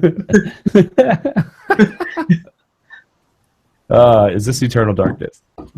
Yes, it is. Yeah. Now, clarify for me: is Silicon Knights considered a Nintendo second party? At the time, it was. The way Nintendo contracted Silicon Knights to do originally 3 games for them, and Eternal Darkness was one, Metal Gear Solid Twin Snakes was one, which was a 3-way, Konami. Yeah, and then Second party situation. the other one was Too Human, which Nintendo ended up canceling that contract and ended up moving to 360. So Yeah. but yes, in that situation, Silicon Knights was a second party because they developed a game exclusive for Nintendo, but they are a studio not owned by Nintendo.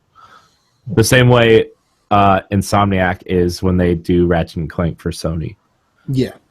Okay. So. Well, yeah, and that's just. It was 2002 when I played that game, and I haven't really played it since, unfortunately. But so there's I need to find that game. Wasn't Rare like second party, like on and off for some reason? No, Rare was owned by Nintendo, and then For a long time. Nintendo sold them to Microsoft. Yeah. But Rare made Battletoads, and that's not a Nintendo property. Right, No, it's not a Nintendo property, but Nintendo owned Rare, and Rare owned the license to Battletoads. When did So Nintendo? I gotta research that because I thought Nintendo bought Rare during the NES era because they after they made games like I think they made they did RCA Program. Yeah. Yeah, they did a bunch of games. So Nintendo ended up buying them during the NES era. Okay. And then sold them to Microsoft, but Rare were still developing games for Nintendo consoles, which is why even though Microsoft owned Rare, they still made that Game Boy Advance Banjo-Kazooie game. Mm-hmm. And that's one of the only Nintendo games that has a Microsoft Studios logo on the box. Yep. Fun fact. So Rare ended every game that Rare made for Nintendo. When Nintendo owned them, Rare is still Rare's franchise, a Rare property. No, Besides Donkey Kong. Because yeah. Banjo-Kazooie is a Rare property. Conquer 64 is Rare property. Rare still owns all their IP except for GoldenEye and Donkey Kong. Mm-hmm. I wonder how did that work out? Like, how did they do that? Nintendo owns the rights to the N64. It's a weird situation. They own the GoldenEye license to the N64 game, but somebody else owns the distribution rights to that game, which is why it's never been ported to any other console. Okay. And Microsoft actually tried to buy the GoldenEye distribution rights from Nintendo, and Nintendo told them no because they said GoldenEye was so key to N64's success that they would never let it on another console. which is whatever. Which is weird considering the Nintendo 64 has been dead for a bit now. Because 007, the 007 license is owned by Activision right now. And Microsoft actually already got the okay from Activision to publish a 007 game in Rare Replay. And that's also why they got the Perfect Dark remake for 360 instead of the N64 one, because Nintendo actually still owns the rights to that version of Perfect Dark. Wow. Even though Rare still owns the Perfect Dark license or like that property, that version of the game Nintendo still owns the rights to, so that's why they remade it for Xbox Live, and that's why you got it on Rare Replay. Was it did they build it from the ground up, or was it I'm not 100% sure. I think they used they based that engine off of the N64 engine, but they still built it for the 360. Okay. So, moral of the story: contracts are weird. Yep. Rare is a story within itself. It's a good story, giving us a lot of good games. That's true.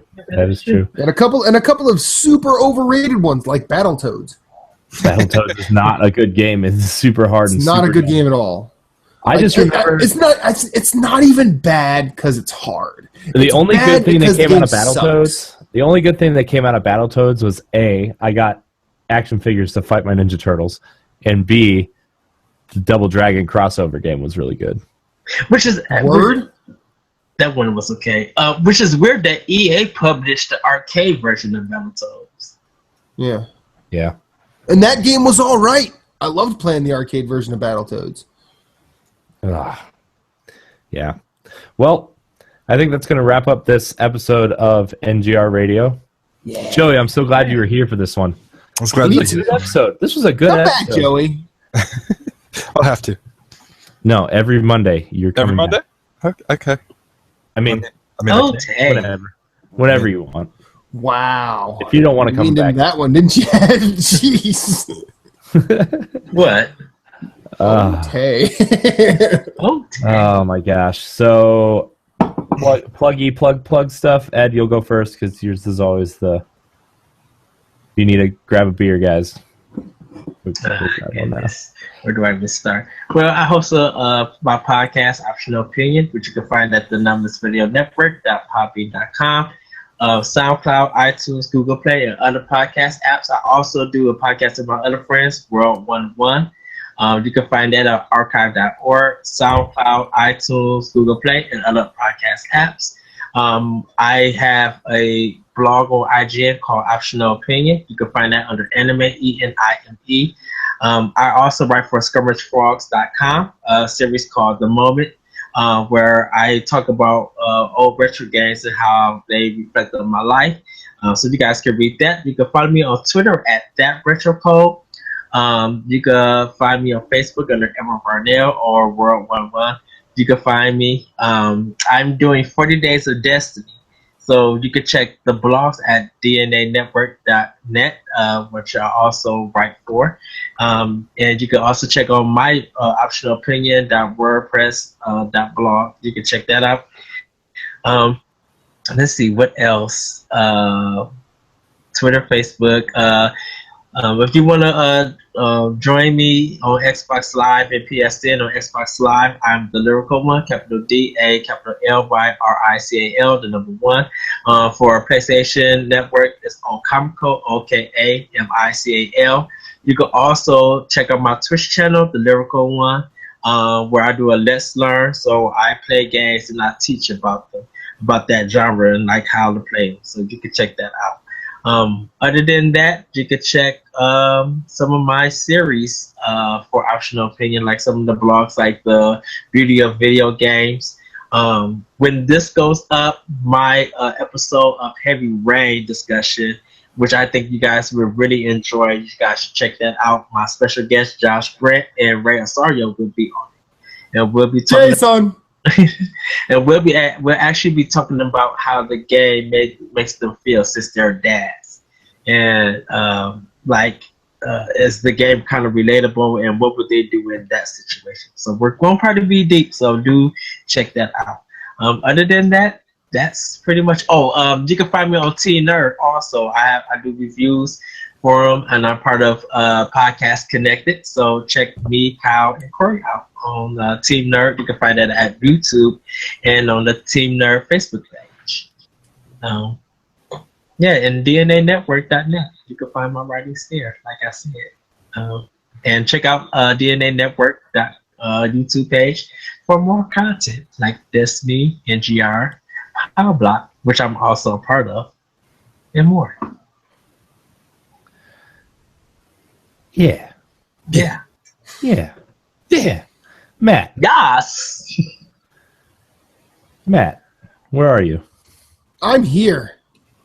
I know you're there. See what I did there? You see what I did there? That was great. Yeah. Blowing it up. Matthew Keel. I'm the goofy half of this show. I think, maybe. Or am I the stupid one, Corey? I forget. I don't know. We're like freaking Jim Carrey and Jeff Daniels in Dumb and Dumber. Awesome. But we're like the third movie where they recast them. They recast them as just two guys who want to talk about video games. Wait,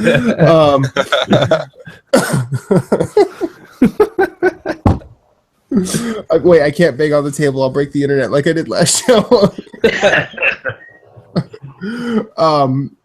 My name's Matthew Keel. I'm Infinite_Rewind on PSN, Instagram, Wii U, and Twitch. That's generally any place I will be unless I'm here or on my other show, the Platinum Achievement Podcast, which I've been on relatively regularly lately, which is kind of weird because usually that doesn't happen. But yeah, find me at any of those places. I've kind of taken to doing a personal vlog. And I look forward to doing that every week, and I've gotten some really good feedback. So some of that feedback is going to be transformed into an episode here relatively shortly. Hopefully, I can't tomorrow because I have early birthday plans, and so probably Wednesday. But yeah, if you want, interact with us on the Facebook group. Interact with me on the YouTube or any of those places that I've previously mentioned, and I'll definitely talk with you. So, come play games, please. Play games. Play games. Joey's quiet on the social medias. Yeah, I don't really do a whole lot of things. Join them on the Destiny's talk. Destiny's. Yeah, that's I'm on that one show we do with that one guy. That we go to his house and we go and play Destiny. Yeah, they don't talk about the boring aspects of the game. No, I mean, we do sometimes. We do sometimes. We didn't even talk about Destiny last week. Because there's nothing to talk about. Yeah, so I'm on a weekly strike with Corey and Brian. We tend to do that, and it puts up every Friday on the DNA Network YouTube page. So you'll see me there. I might be a recurring guest on this show. We'll see. It depends if you guys want me back after this, Joey, we always want you. We want you back, Joey. We want you on everything that we do. But we also want to respect your game playing time.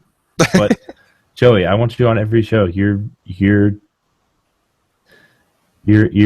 don't know where I'm going with that. Okay. I can't wait till I finish Destiny, and I hope to be on NGR and just ask you to, what is it about this game that y'all like? Cause it's You want to know something funny, Ed? I got a trophy in Destiny for completing a raid that I did not complete. I fell asleep and Joey and Corey did it. Okay, big hug. That was the first time I did that raid too. Yeah. I think we've said that. I think we've told that show at least 50 times on various shows. I fell asleep. I took a knee in the middle of Crota because I was like, YOLO, bro. And Joey, Corey, and the crew took care of business while I took a nap. And I woke up hours later going, hey, what did I miss? And Joey and Corey are like Matt? Like, yay! I think we took a screenshot next to your kneeling guy. Like, Yeah. Oh man! Which I never got a copy of that screenshot. I'm kind of angry about it. I still have it if you want me to send it to you. Oh, make that my cover photo. Yeah. Yeah. All right. Well, you can find me at RogueSpartan4 on Twitter, Twitch, and Instagram. You can see all of our content on DNAnetwork.net and YouTube.com/Digital Nerd Advocates Network. You can find NGR Radio every Monday at 10 a.m. on YouTube, iTunes, SoundCloud, Stitcher, and Google Play. Just search NGR Radio. Rate us, like us, subscribe, do all those fun things. You know, I don't know what else you do on all these other platforms. Follow the DNA Network on Twitter at the DNA Network. And Joey, Matt, Ed, I love all you guys. Love you too. And until next week, we're out. Banana and out.